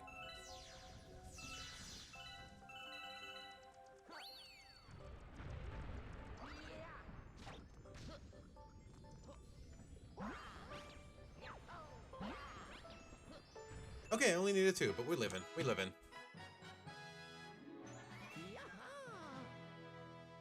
No, Arian, but he did write Brawl in the Family, he did write One of the Boys, he did write Racing Hearts, he did write L is for Love. Kevin Sullivan wrote a lot of trash for this show, man, so...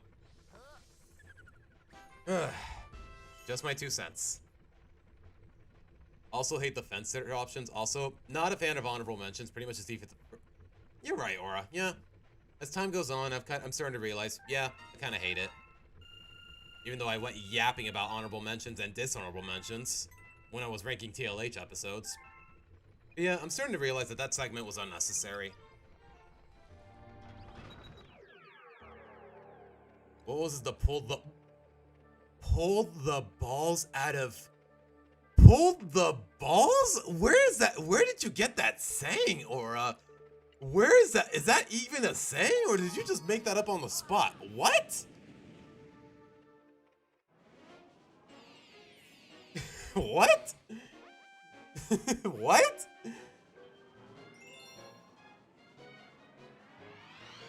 Okay, hold on, guys. I'm getting a text. I'll be right back. I gotta answer it real quick.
Okay, we're back, guys. Sorry. It's just my dad was texting me straight up asking me, hey, do we not have a Netflix account anymore? Even though he doesn't use my account, he uses someone else's.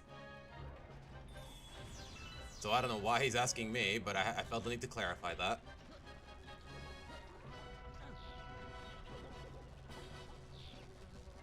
Wait. I forgot. I need a bullet. A bullet. Does anyone know? Does anyone know what that's from? But what I'm does anyone happen to know what I'm quoting? Even though I was really vague about it. The Balls Council is calling me. Hey, I said I was just quoting what chat was saying. I'm not saying it in a way that can be misconstrued out of context. The context is literally right in front of me and in the layout. Oh gosh. Okay, I have to be very precise here. Steady.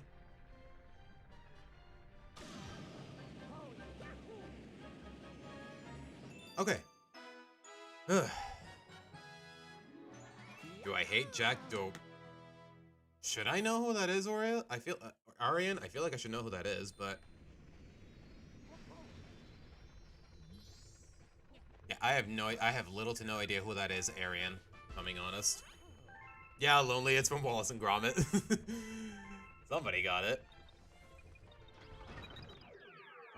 We do be ballin', kinda.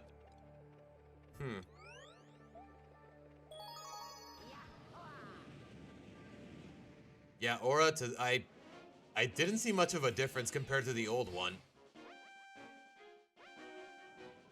Like, what was so significant about that?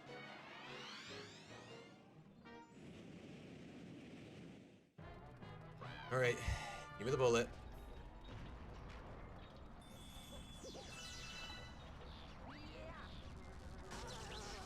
Oh, that's his name? Oh my gosh, yeah, screw him. He's an okay.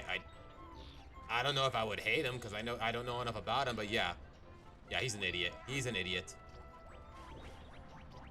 Is he the guy that went his first thought, instead of concerning himself with his friend, his first thought was my car? Is that the one I'm thinking about?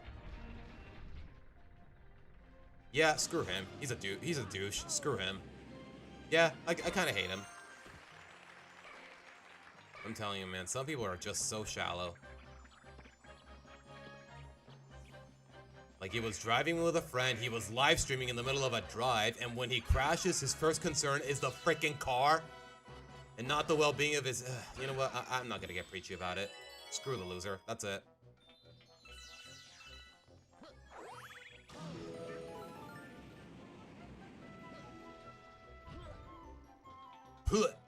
Y'all hear that? Y'all hear that grunt from Luigi? Again, it sounds like he's vomiting.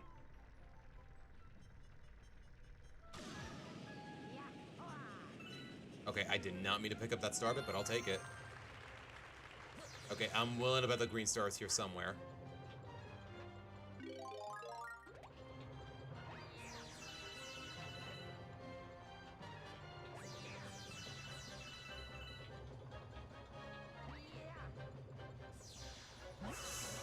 Okay, that was very risky.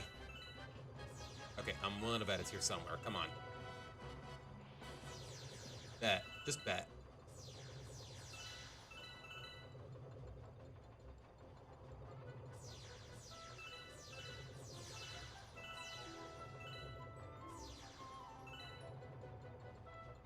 Causing trouble in public, even got arrested at some point. Asked his friends could hold the camera while his friend was bleeding. Swear it in public in front of a kid while his security guard attacked his dad or someone else. He does this a lot better. Oh, so he's basically white people's Johnny Somali. Good to know. Yeah, I kind of hate him.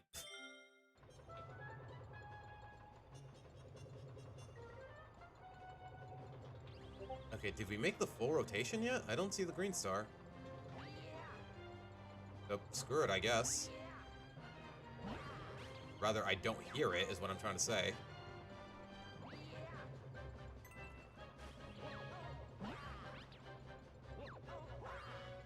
What are the odds that it's actually sitting above me?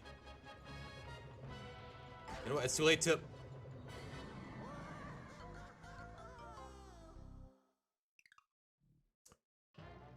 Why? MCA. Okay. You know what? Screw it. I'm just gonna look it up.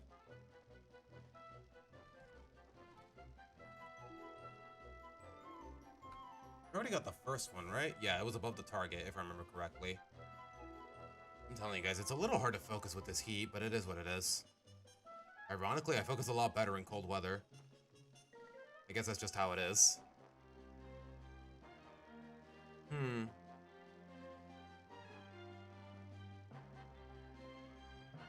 Are you kidding me? Okay, I already failed. No, wait, no, I didn't. Hold on. Guys.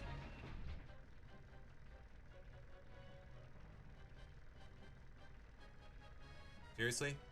This is what we're gonna do? Okay, this is what we're gonna do it?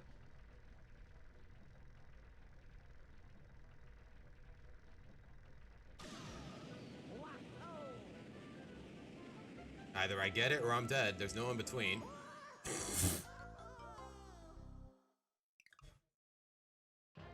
Why?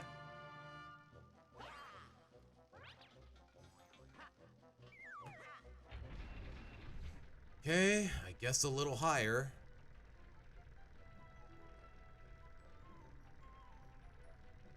I think I got it, but don't quote me on it. Okay. That was dumb, but hey, we got it.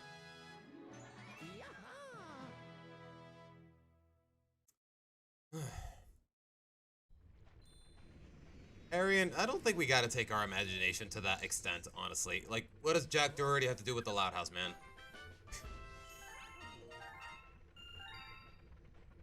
I just realized we're at World 5. I've only have 5,000 bits out of the 10,000 we need. I'm sorry, 9999.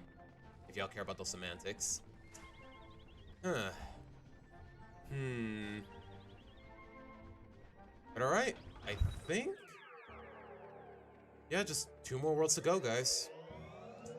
But like I said, I kind of want to end soon enough, or at least before the sun goes down for a change.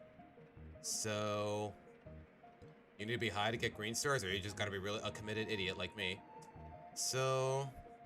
I think we're gonna leave it at that, guys. Ah, Drewski, we're about to end stream, but hello. Welcome to the stream. We're gonna leave it at that, guys. Next weekend, hopefully we can finish this game and get to the next one. Yeah, we are... it is 240 stars. We only got 30 to go, guys. So hopefully we can finish this by next week, by next Saturday, and... you know, I think next Saturday, no reactions. Just straight to farming green stars, so Sunday we can get started on Mario Mon. Because I really do want to get into it. So with that being said, though, guys... we'll leave it at this. Thank you guys so much for sticking around. As always, As your heart so desires, subscribe, like the stream, join the Discord, and I will see you guys. Is there any Discorder to look at? You know what, let's see. Not that I know of. Tails, what is this in the media? What did you just post in the media tab? Yeah, I'm not showing that on camera, guys, just because... Okay, how do you get away with that kind of thumbnail? If I'm gonna be honest, holy crap. But alright, guys. We'll leave it at that, by the looks of it. So with that being said, though, guys, once again, I'm Seabass signing out. Take care, guys. Bye.